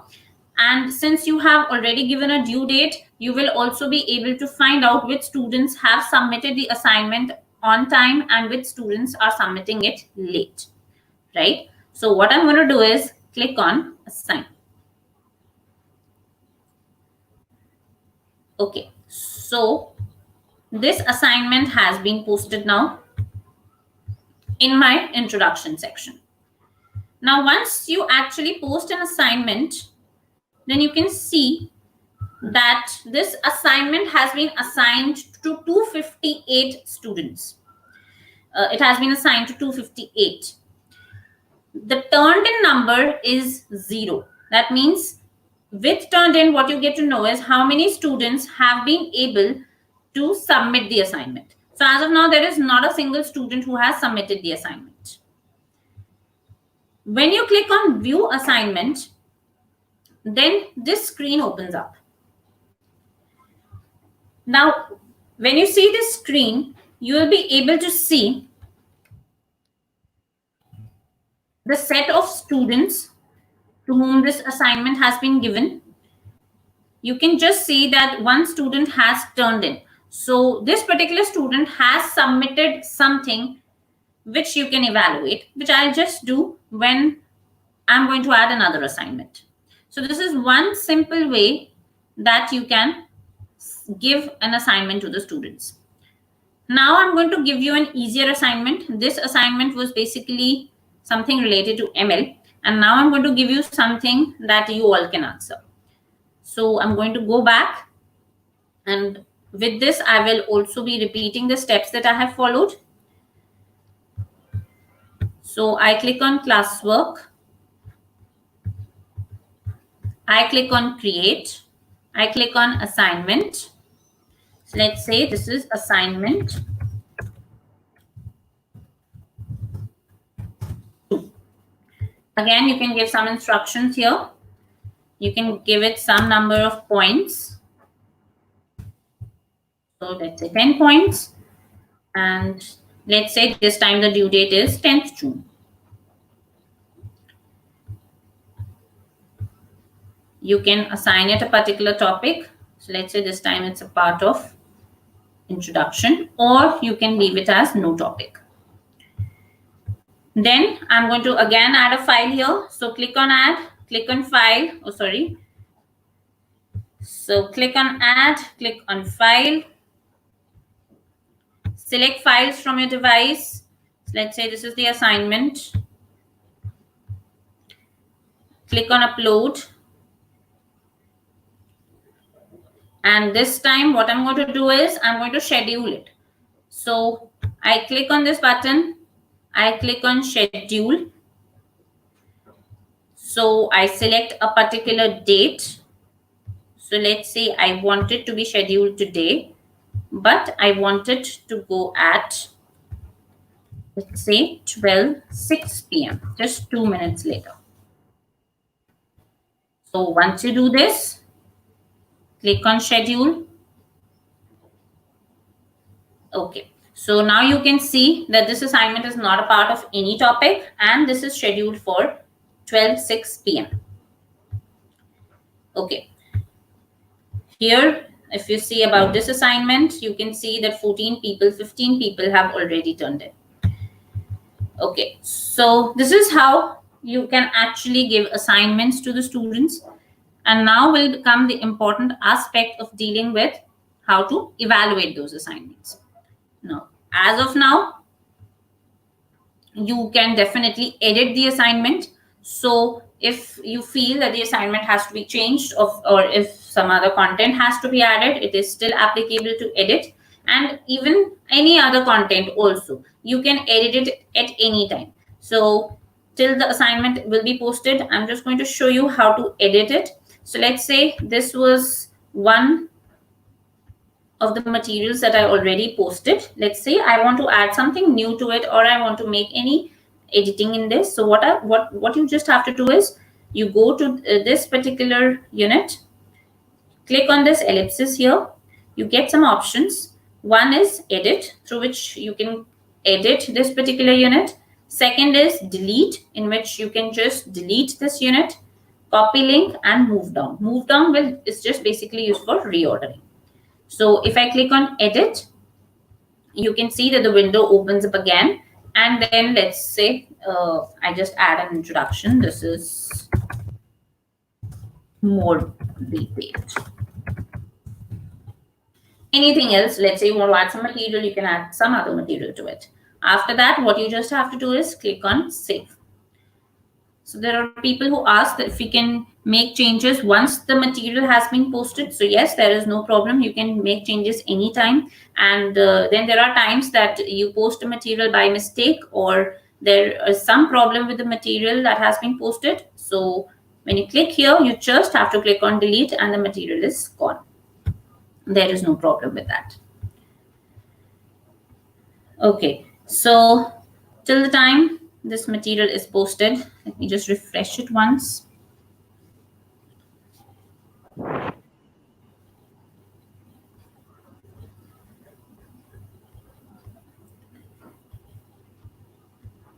You can see that definitely the introduction one has been posted. Yes, the assignment has gone. Now most of you must be able to see it. And I would request Vishali ma'am to share her screen now. Yes, ma'am. And if Vishali ma'am is added, yes? Yes, ma'am. I'm sharing Okay. my screen. Wait. Okay, I'm just going to stop sharing. So with this, what will happen is that you will now be able to understand how the student can answer the assignment, and then how the teacher will be able to grade it. Ma'am, this is my screen. Okay, so Yes. as you can see, there is this assignment one. Ma'am, if you could Yes. tell them how you actually moved into this particular page, like beginning say. Actually, yes. Wait. I'm going back, ma'am.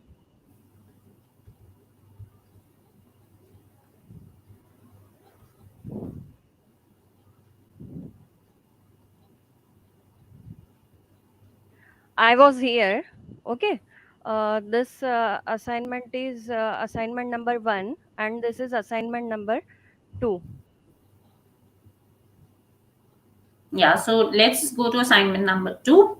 Okay.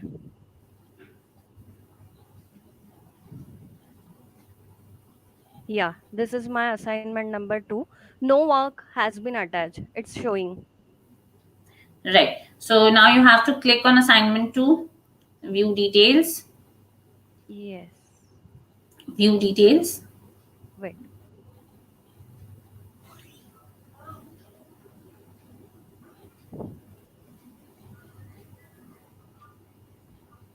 Where should I click, ma'am? View details. Yes. Down, niche niche. Okay, wait. No. You just have to click on assignment 2, and there you will see view details. Yeah, wait. View details. Yes. Okay, so this is the student part. So you can see the file that I had attached, a2.docx. Yes, so the yes, student can just read the file. And now, एक बार आप click करके भी दिखाई दो. Yes, ma'am. I'm showing. Right. So this was the assignment that had been given. Now, ma'am will be answering this assignment. Yes. From here, na? Yes. Okay. I'm going to attach one file here. So this gives you the facility to attach material from Google Drive or from a link or from your own desktop. So ma'am is attaching, I think, a random file. Yeah, I'm taking this one. Okay. Okay.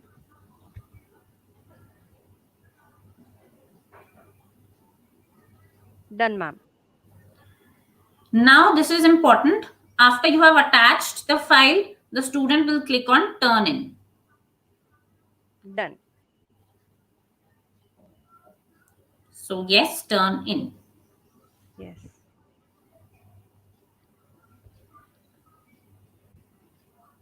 Done.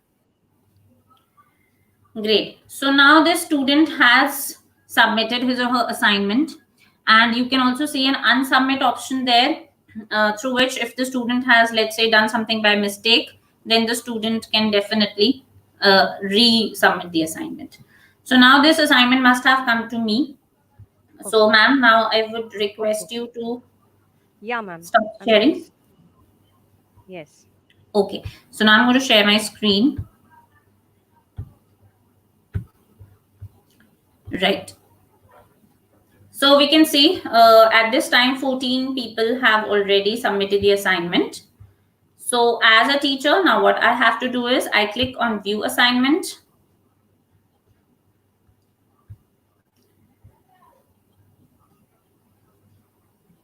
Okay, so you can see that these are the people who have turned in. There is this filter here through which you can actually select which students you want to see. So let's say I just want to see the turned in ones.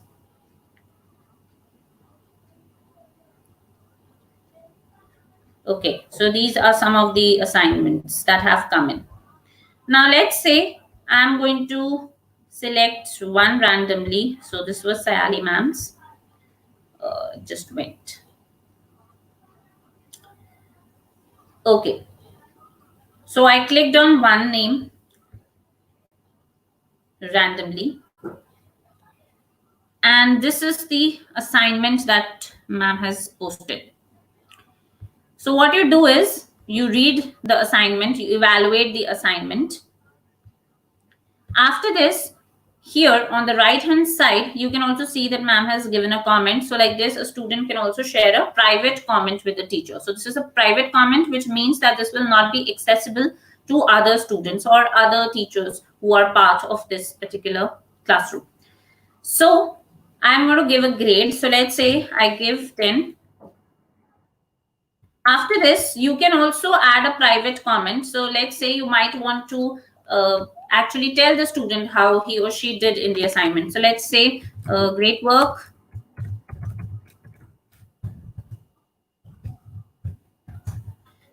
Pay a little more attention to, let's say, grammar. Anything. Okay. So this is some comment that you would like to associate with the content. After this, when you click on post, this content is gone. Now, when you have to assign the student some marks, what you have to do is click on the return button here. So here you can see a return button. So once you click on return, it says student will be notified and one can check any grade you have left. So once I again click on return, this student, Rubina ma'am, will actually receive a notification saying that her assignment has been graded and she'll be able to see the marks that have been given. So I click on return and then ma'am will be able to get a notification. In a similar manner, you can actually select a person from here.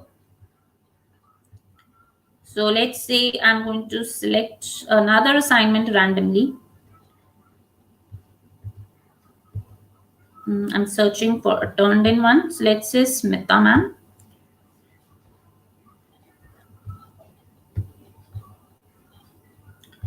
Okay, so this is the assignment that ma'am submitted.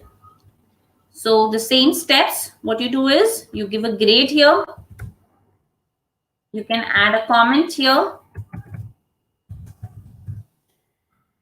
which is of course optional. Click on post. Now Smita ma'am will receive this comment and I'm going to click on return.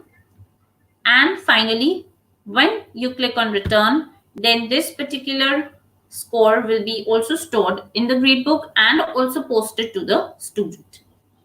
All right. So this is the simple way that you can actually evaluate your assignments. Now what I'm going to do is, so this is how you can do it for everybody. In fact, I'm going to get back, and now this time you will be able to see the numbers have changed. So again, turned in is the number of assignments that have come in. Assigned is the number of people who have been assigned this assignment but have not yet submitted. Graded is the number of assignments that I have already graded. So I graded 2 assignments, so the number shows 2 here. Okay. Now, if I go back to the home page and I go back to grades, so this is the section that I haven't yet covered, grades. So here you can see I gave 2 assignments. One is assignment 1 and the second is assignment 2. And you will be able to know the marks that you have assigned to each student. So here, these are some students who must have submitted their assignments. You can also assign marks right away here itself. So let's say I want to give this person, let's say 9 marks.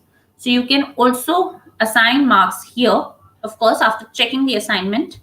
And then clicking on the ellipsis here, you have to click on return. So these are the 2 ways. One, of course, you go into the assignment and you mark the person there. Again, click on return. And the second way is you go into the gradebook, you give the person some marks, and you can then return here. Once you actually assign the person some marks, you will be able to see that the marks show on the gradebook.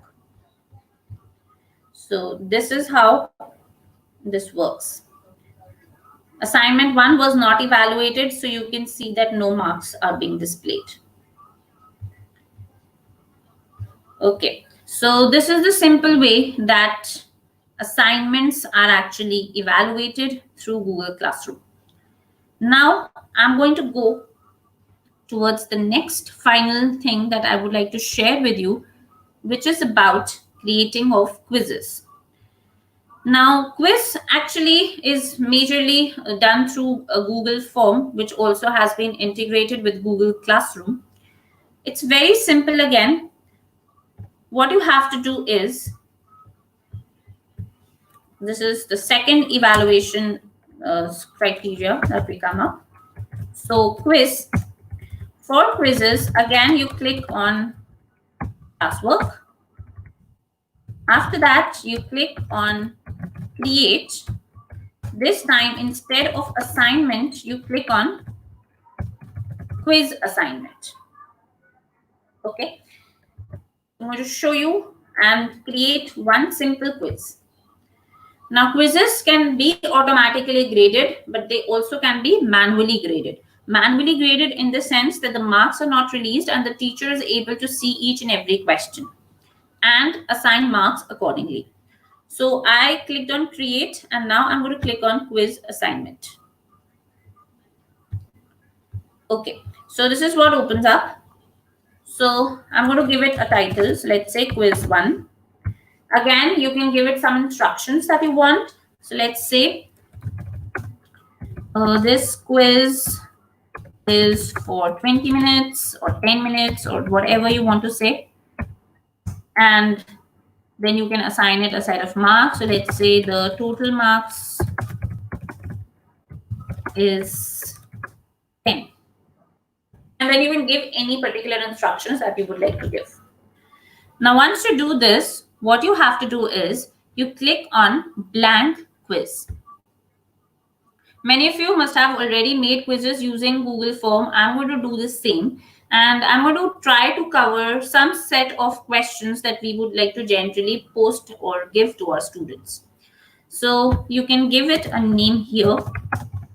Let's say quiz 1. You can give a description here in which you can give a set of instructions. Now I'm going to start adding some questions to this quiz. So let's say my first question, a multiple choice question.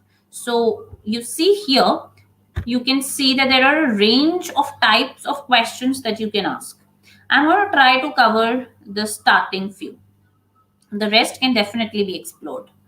So the first question that I'm going to add is a multiple choice question. Now, what is a multiple choice question? This is a question which will have multiple choices and one of the choices is correct. So let's say I post a question, which of these is an input device? Okay. Now I give it some options. So let's say my first option is monitor. My second option is keyboard. Okay. So you can add any number of options that you want. Now what you have to do is, if it is a question which of course can be automatically graded, for that what you have to do, you have to click on answer key here. So you click on answer key. Now there are two things that you would want to do here. One is you select the right answer. So keyboard is the right answer. And then you assign it a set of points. So let's say this question is for 1 point. After that, click on done. Okay, so I'm going to repeat what I did. I wrote my question here. I selected it to be multiple choice question. Then I put in some options here. After that, I clicked on answer key. I selected the right answer and I gave it the appropriate number of points and I clicked on done.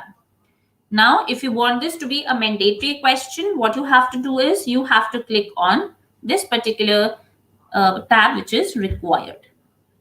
So you make it a required question. So it is necessary to answer this question. Let's quickly add one more question.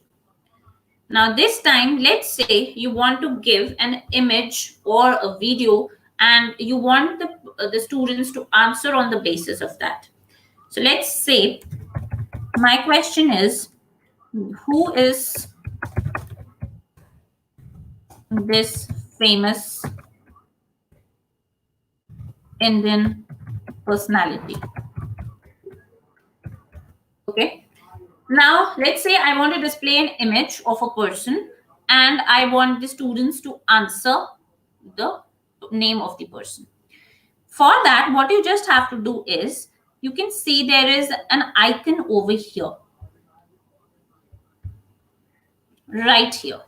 I'll just zoom in so that you can see. So there is an icon right here. Now this helps you to add an image. So you click on it. Now what you have to do is you have to upload an image, for which you click on browse. There is this image that I have. So I select this image. It is being uploaded. And you can see that the image is displayed here. In a similar way, you can, let's say, add an equation, a mathematical equation, or anything for that matter, a graph, which you would like the students to analyze. So you can add any image here, and then you can base your question on that image. Now I'm going to give it a set of options. So let's say the right answer first.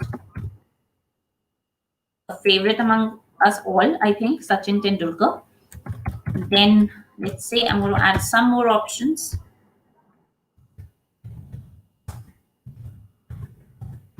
All legends. Okay, so these are my options that I have. You can, of course, add any number of options that you want. Now what you have to do again is click on answer key, select the right answer, assign it some set of points. So let's say again 1 point, and then click on done. So this is your question. If you want to make it a required question, you again click on required. Now let's add one more question. For that, what you have to do is click on this icon and you click on add question. Now this time I'm going to add a question which has, let's say, checkboxes. So when you use checkboxes, then you may have multiple correct answers. So let's say my question is, which of these are this time output devices? So the first is, let's say, monitor. Second is again keyboard. Third is printer. And fourth is, let's say, mouse. All right. Again, the same procedure. Click on answer key. Then select the right answers. So this time there are two answers. One is monitor. The other is printer. Select these two. Assign it a set of points. So let's say this is again 1 point. And then you click on done. Make it a required question. Okay. So this is how you can add questions which can have multiple correct answers. Now let's say I have a question which is kind of a short answer question. So, I mean, the person has to write a one-liner definition or something like that. So let's say I click on add question. And now I create a short answer question. So let's say my question is define photosynthesis. Okay. Now I'm going to select it this time to be a short answer question. Then you see that it asks for a short answer text. I make it a required question. Now the point is that in a short answer question, it is of course not possible to predict what the student will definitely write, because a student might write it in his own words. So here you can of course give a possible set of answers, but a teacher would like to manually evaluate a question, would like to manually read what the student has written instead of allowing the system to automatically assign a grade to the student on the basis of an answer that he or she gives, which might be correct but is framed in a different manner. So you can give any possible definitions here. So I don't know, let's say food for plants or anything for that matter. If you click on this, then it will mark all other answers incorrect. But of course, this is a question that is better evaluated manually. So again, let's say as of now, the total points are 3. Let me make it a 2-mark question. So this is 2 points. And you click on done. Okay. So this is just one possible set of answers. You can also give a different set of answers. One last question I'm going to add, and then I'm going to assign this quiz to all of you to answer. So another question, let's say, is critically, for the literature people, critically analyze the character of Hamlet. Anything for that matter. So this time, this is a question which would rather be a long answer question, or let's say a paragraph. If you click on answer key here, it does not ask you for an answer because it is a long answer question.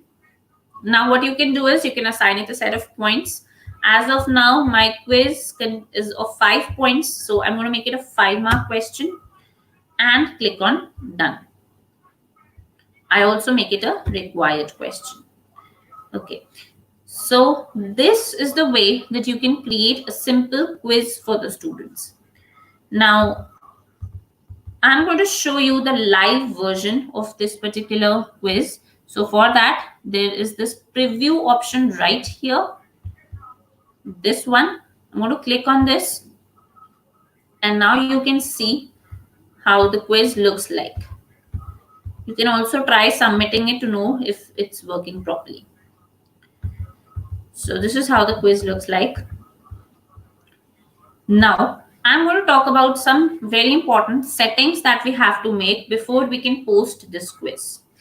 So for that, because we want to manually grade the quiz, because specifically we have these two questions which cannot be graded by a system, it needs a teacher to read the answer and then grade accordingly. What you have to do is you have to go to this particular icon here, which looks like a machine, and it's about the settings. Now, when you click on this, you can see that there are 3 tabs here, and you have to be talking about quizzes. So if you see here, there are these 2 quiz options for releasing grade. So if you want the grade to be immediately visible to the student, that is when the student submits the quiz, if you want that the student should immediately see the answer and the score, then you will select this option. And this option is of course better when you have a quiz that can be automatically graded. So for example, if I only have multiple choice questions and checkbox questions, and to which an automatic grading is possible, then you can of course select this. But if you would want that you manually actually check each answer and then assign some marks, then you will have to select this particular option, which is about later after manual review. Now, as soon as you select this particular option, it will turn on email collection, which is because once you actually assign the student some marks, the student will then be notified of his or her marks through an email. Okay, so this is one important thing that you have to set when you want to create a quiz that needs to be manually graded.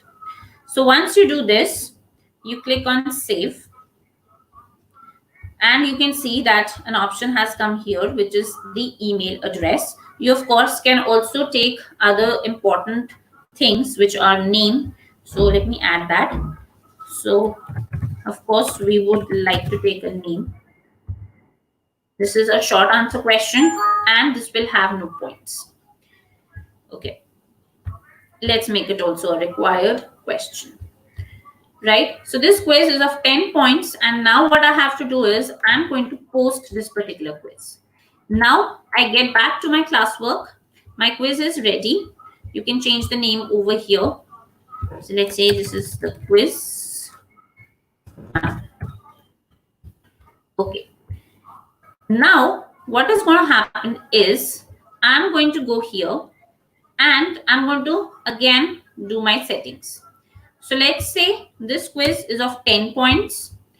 Now, if you want to time your quiz, so what you want is that this quiz should be actually used for, let's say, 10 minutes or 5 minutes.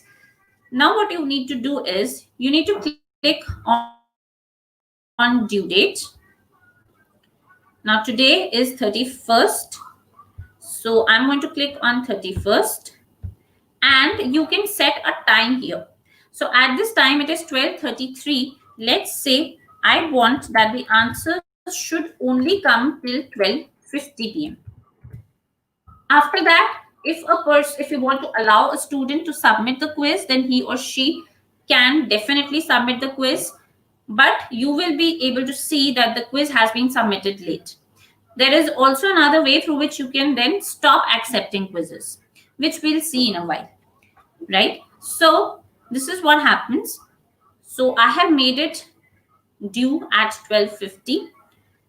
You can again assign it to any particular topic, or you may not assign it. Let's say I assign it to introduction again. Now, once you do this, your quiz is ready. Again, you have the same options here. You can assign the quiz right away, or you can schedule it for a later time. What I'm going to do is I'm going to assign the quiz.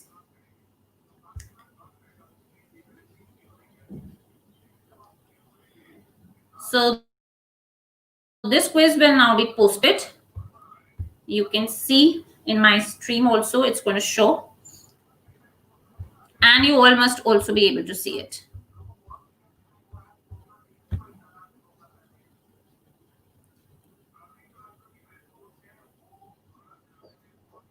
So this is the Google form that was associated.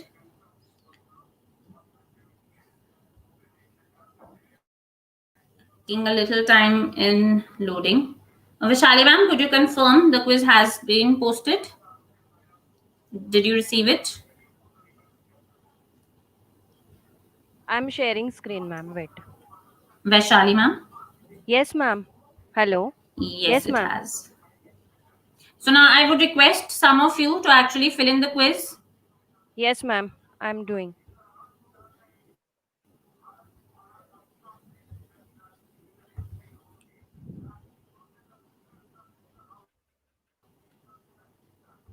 Yes.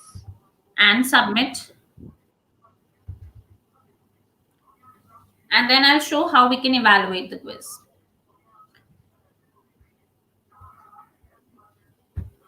Wait, ma'am. I'm doing. Okay, so I already have 4 responses. Okay.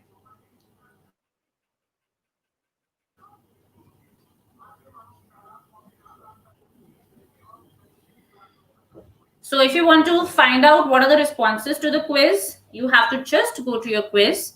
There is this responses icon here. You have to click on that. And then you can see there are 3 tabs. One is summary, one is question, and one is individual. Now, if you want to start assigning marks to individual people, what you have to do is you have to click on individual. Okay, once you do that, so let's say this is the first quiz that I have got. And you can see the answers of this quiz. Now, of course, the first 3 questions have been manually graded, have been automatically graded. Now, let's say I want to grade marks for this. So this was a 2-mark question and I got the answer. It is for food and I feel that the answer is correct. In that case, I'm going to give the appropriate number of marks. So let's say I feel that the answer is partially correct. So I'm going to give 1 mark. Okay, so I'm repeating. You go to the question, you see the answer, and if you feel the answer is fine, you give the appropriate number of marks. After that, then now I see the question on critical analysis of the character of Hamlet, and let's say the answer is totally correct. Then I give the person, let's say, 5 marks. So it's actually loading very, very fast. Save. I have already received 105 responses. Okay, so let's say 5 marks here.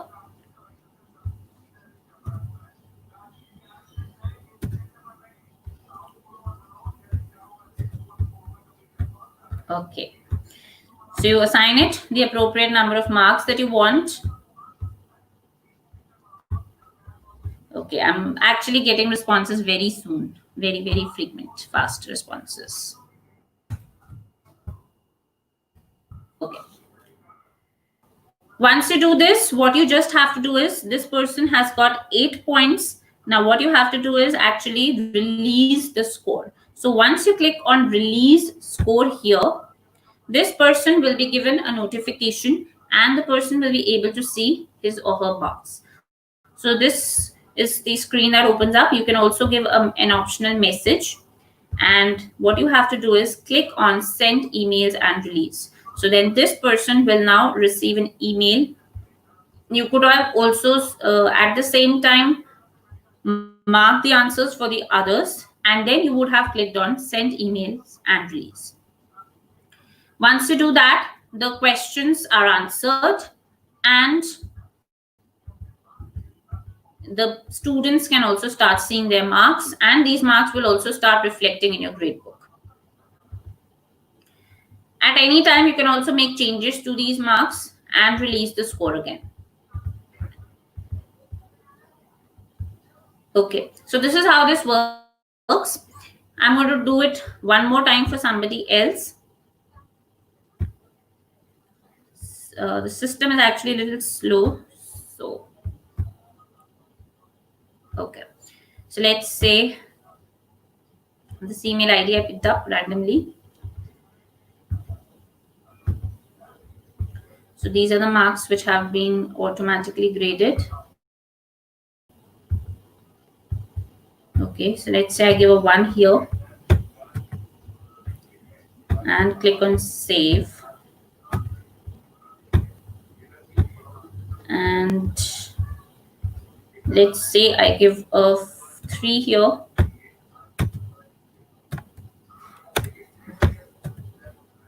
And I click on save. After this, I click on release score. So then click on send emails and release. So once you do this, the person will know of their scores, and also this will be posted in your gradebook.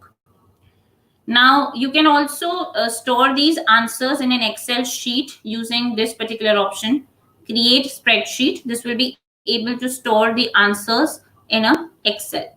Now let's say you would want to stop accepting responses, or you would want to stop accepting submissions.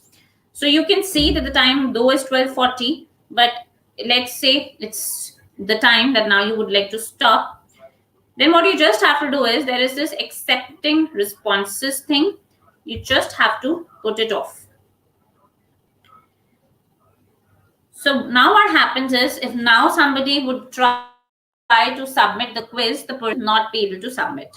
So as teachers, you have two options. Number one, you allow late submissions, in which case you will not select this. In the second case, after the time is over, you can select this and you can say that now we would like to stop accepting any further responses. And then the student will not be able to submit late. Okay, so this is how quizzes are evaluated and graded using Google Forms in your Google Classroom. Now, there are some times that you would want live question and answers with the students.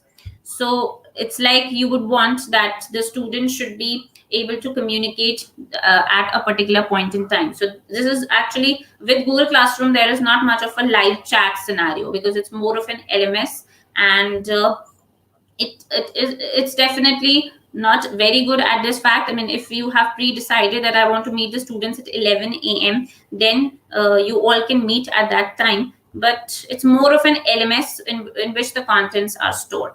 So in such a case, if you want that at a particular point in time, you would want to switch towards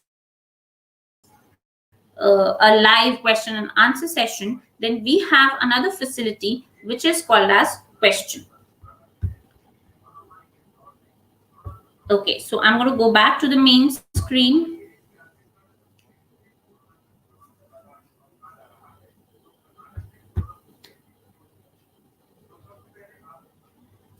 It's taking a little time to load. Okay. So now what you have to do is, again, go back to the same old thing, go back to classwork, click on create.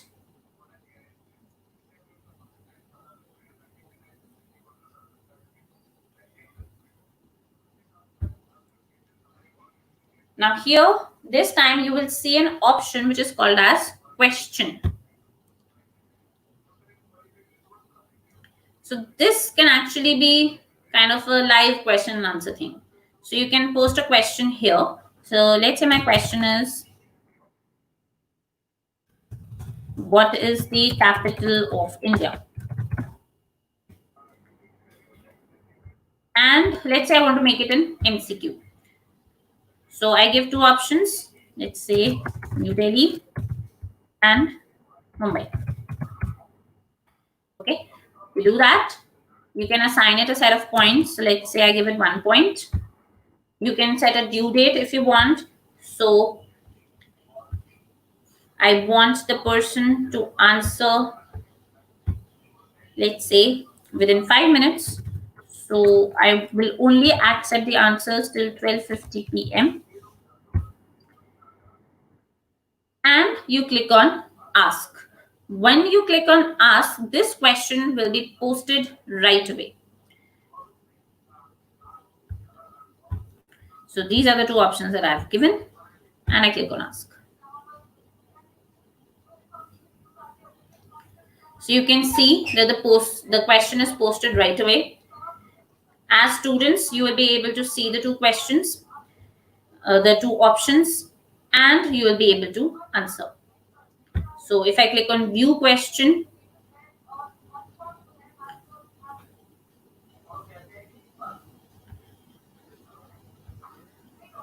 then as of now I can see that no students have turned in. Slowly when you see the answers come in, then you can see that there will be some students who would have submitted the answer, and then or after seeing the answer you can, like 40 people have turned in and everybody answers New Delhi. So what you can just do is you can click here, give 1 mark and click on return. Once you click on return, this student will be notified that he or she has received 1 mark for this particular question.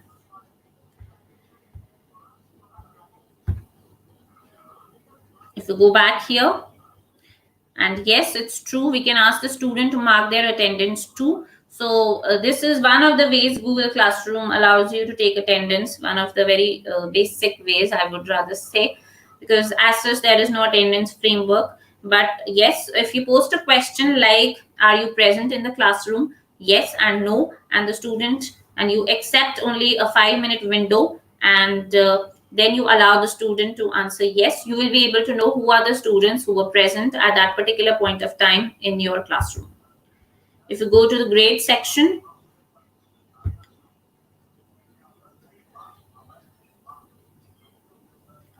you can see that these are the 4 things that I had created for evaluation today: 2 assignments, 1 quiz, and finally a question. All of these come, and you can see, for example, I had given this person 1 mark, so you can see that sir has received 1 mark. So this is how you can maintain an entire grade book, and you will know what are the what is the progress of each student and which assignments have been submitted and which are pending.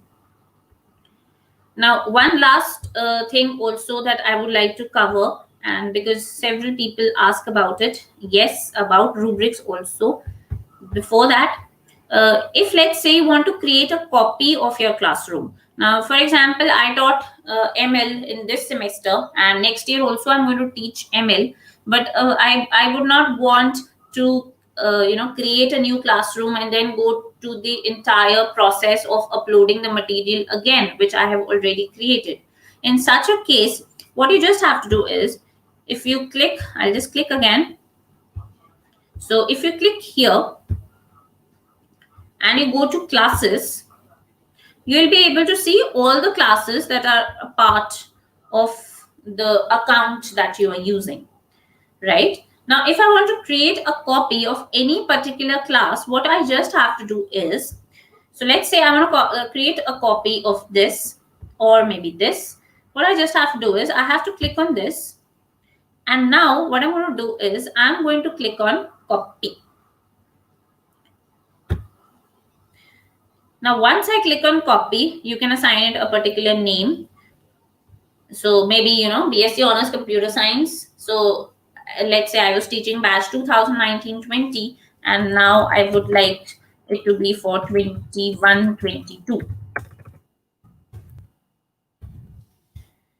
Okay. And I click on copy. So once I do this, what happens is a complete copy of this particular classroom will be created. All the contents that you had created in that classroom will again be posted right away in this copy. So this is the classroom that I create as a copy of the classroom that I had already created, and I can use this particular classroom. You can see all the material that was there is saved as drafts here. So quiz also is there, assignments also are there, your course material also is there. You do not need to post that material again and again with every new batch that comes in. You can simply use this particular classroom, and instead of drafts, you just have to post them and schedule them for a particular point in time. So this is how you create a copy. Another question that people generally ask is, how do you delete a classroom? Now, for deleting a classroom, what you have to do is you have to first archive the classroom. So how you do that is, again, you click on this icon here. Now you click on archive. Now what happens is, this particular classroom goes into the set of archived classes. That means these are not the set of active classes. Now, if I want to delete it, what I have to do is I have to go to my list of archived classes. This was the classroom that I had, and let's say now I want to delete it. So I click here. If you click on restore, then this will go back to the active set of classes. And if you click on delete, then this classroom is going to go. So it says that you will no longer have access to any post or comments that have been added to this class. But yes, the class files will remain in Google Drive. So once I click on delete, this particular class is gone.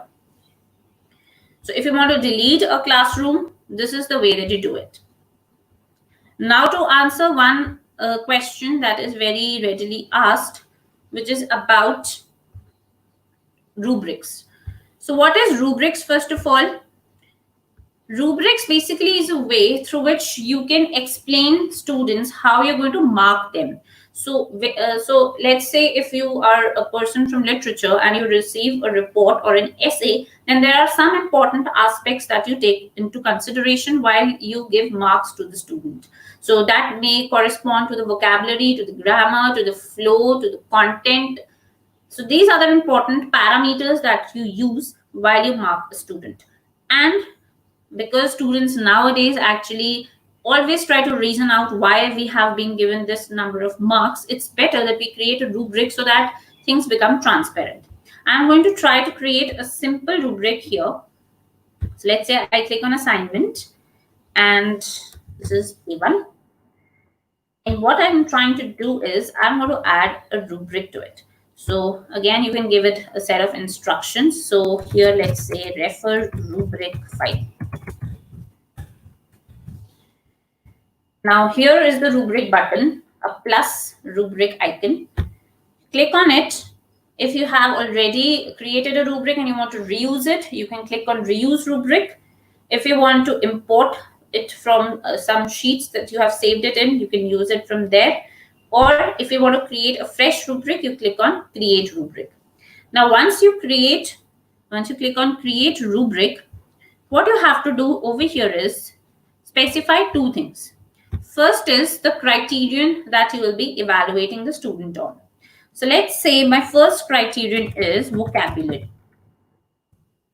usage.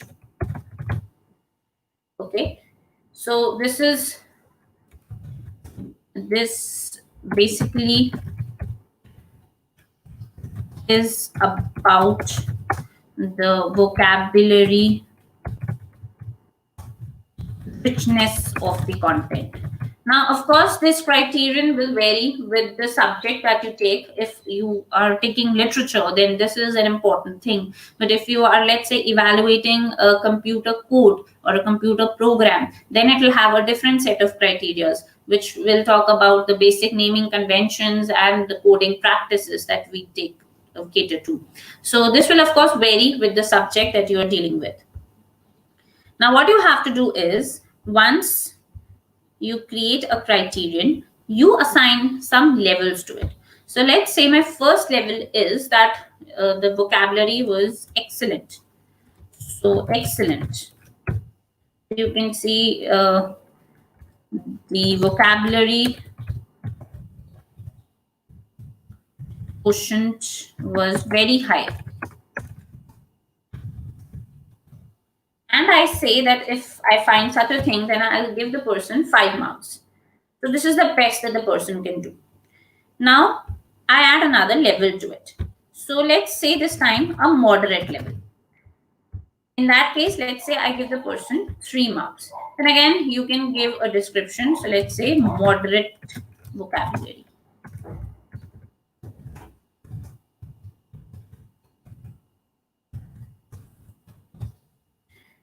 Similarly, you can add any further levels. So let's say average. So average usage. Right? So this is how you can assign it various levels. So a student can score a max of 5 points on this vocabulary quotient and a minimum of 1 points.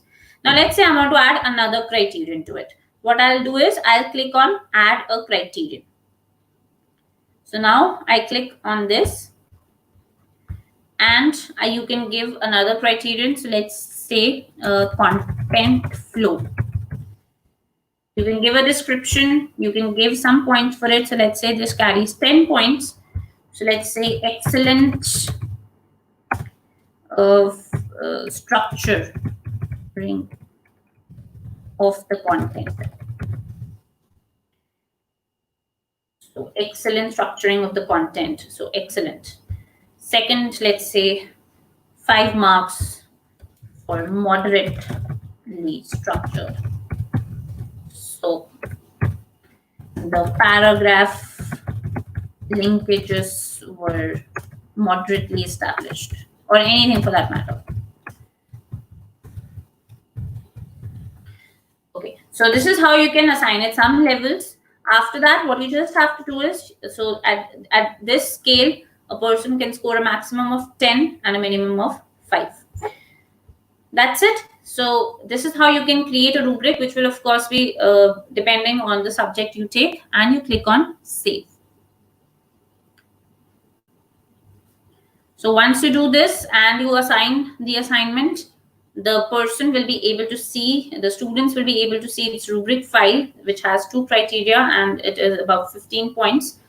And the person will understand how the assignment will be evaluated. It does have other features like reuse post, which let me just give you a simple example. So when you click on reuse post, it actually helps you pick up a post from another classroom that you created, or in the same classroom if you created some post that you would like to reuse. It's taking time to load. Okay, so let's say I created a post here and I want to use the same post. So let's say this is the post. So I click on reuse so that I do not have to write the contents again.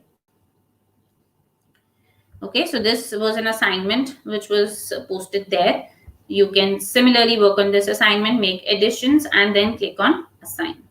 So this post will be as it is reused. You do not need to work on it again. As you can see, these have become drafts and you can edit them later.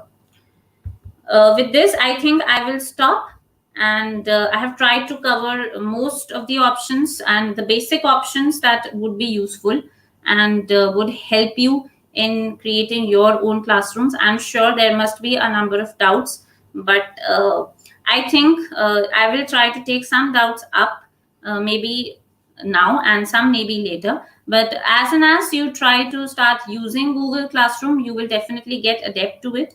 And it is a very nice medium through which you can actually share information and also communicate with your students. And the best part that I feel is it's really simplistic. I mean, it has an interface that anybody can adapt to. So this would be it for me, Vaishali ma'am. I'm going to stop my screen sharing.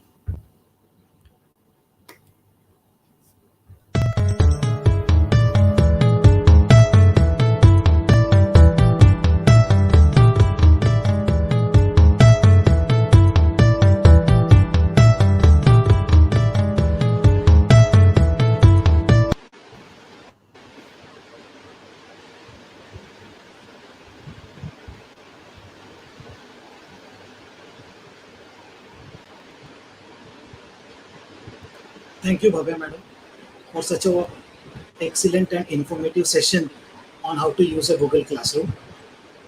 While the presentation was going on, the participants were messaging how well the session was held. There are also a lot of questions that have been asked on various platforms like the Facebook and YouTube. We'd like to take a few of them because of the time constraint. The first question is how can we transfer the classroom which we have created in our personal Gmail to our school G Suite account? Well, for that, you will have to create a new, and then, of course, there is this option that you can reuse material from there. Because, of course, this reusing facility is majorly when you are working with the same account. But of course, there is this copy link thing also that can help you. Another question, interesting question is, can we get password to the Google quiz separately for different students? Can we get Passwords to the Google quiz separately for different students? passwords? Yeah. Can it have a Password. password kind of thing so that it is secured? It will not be shared with from one student to the another student. Okay. So you basically do not want that the answers of one student are shared with another. Yeah. That is Well, the through basic. the platform, that is not going to happen. But of course, offline, if some student conveys the answer to the other, you really cannot stop. On the platform, Also, a student cannot see what the other student has submitted. Only the teacher has the access to it. uh, also there's a question: which software are you using to share the webcam and the screen at the same time? Well, it's provided by StreamYard itself. Okay, fine. I guess. Thank you very much, Bhavya madam, uh, Thank you.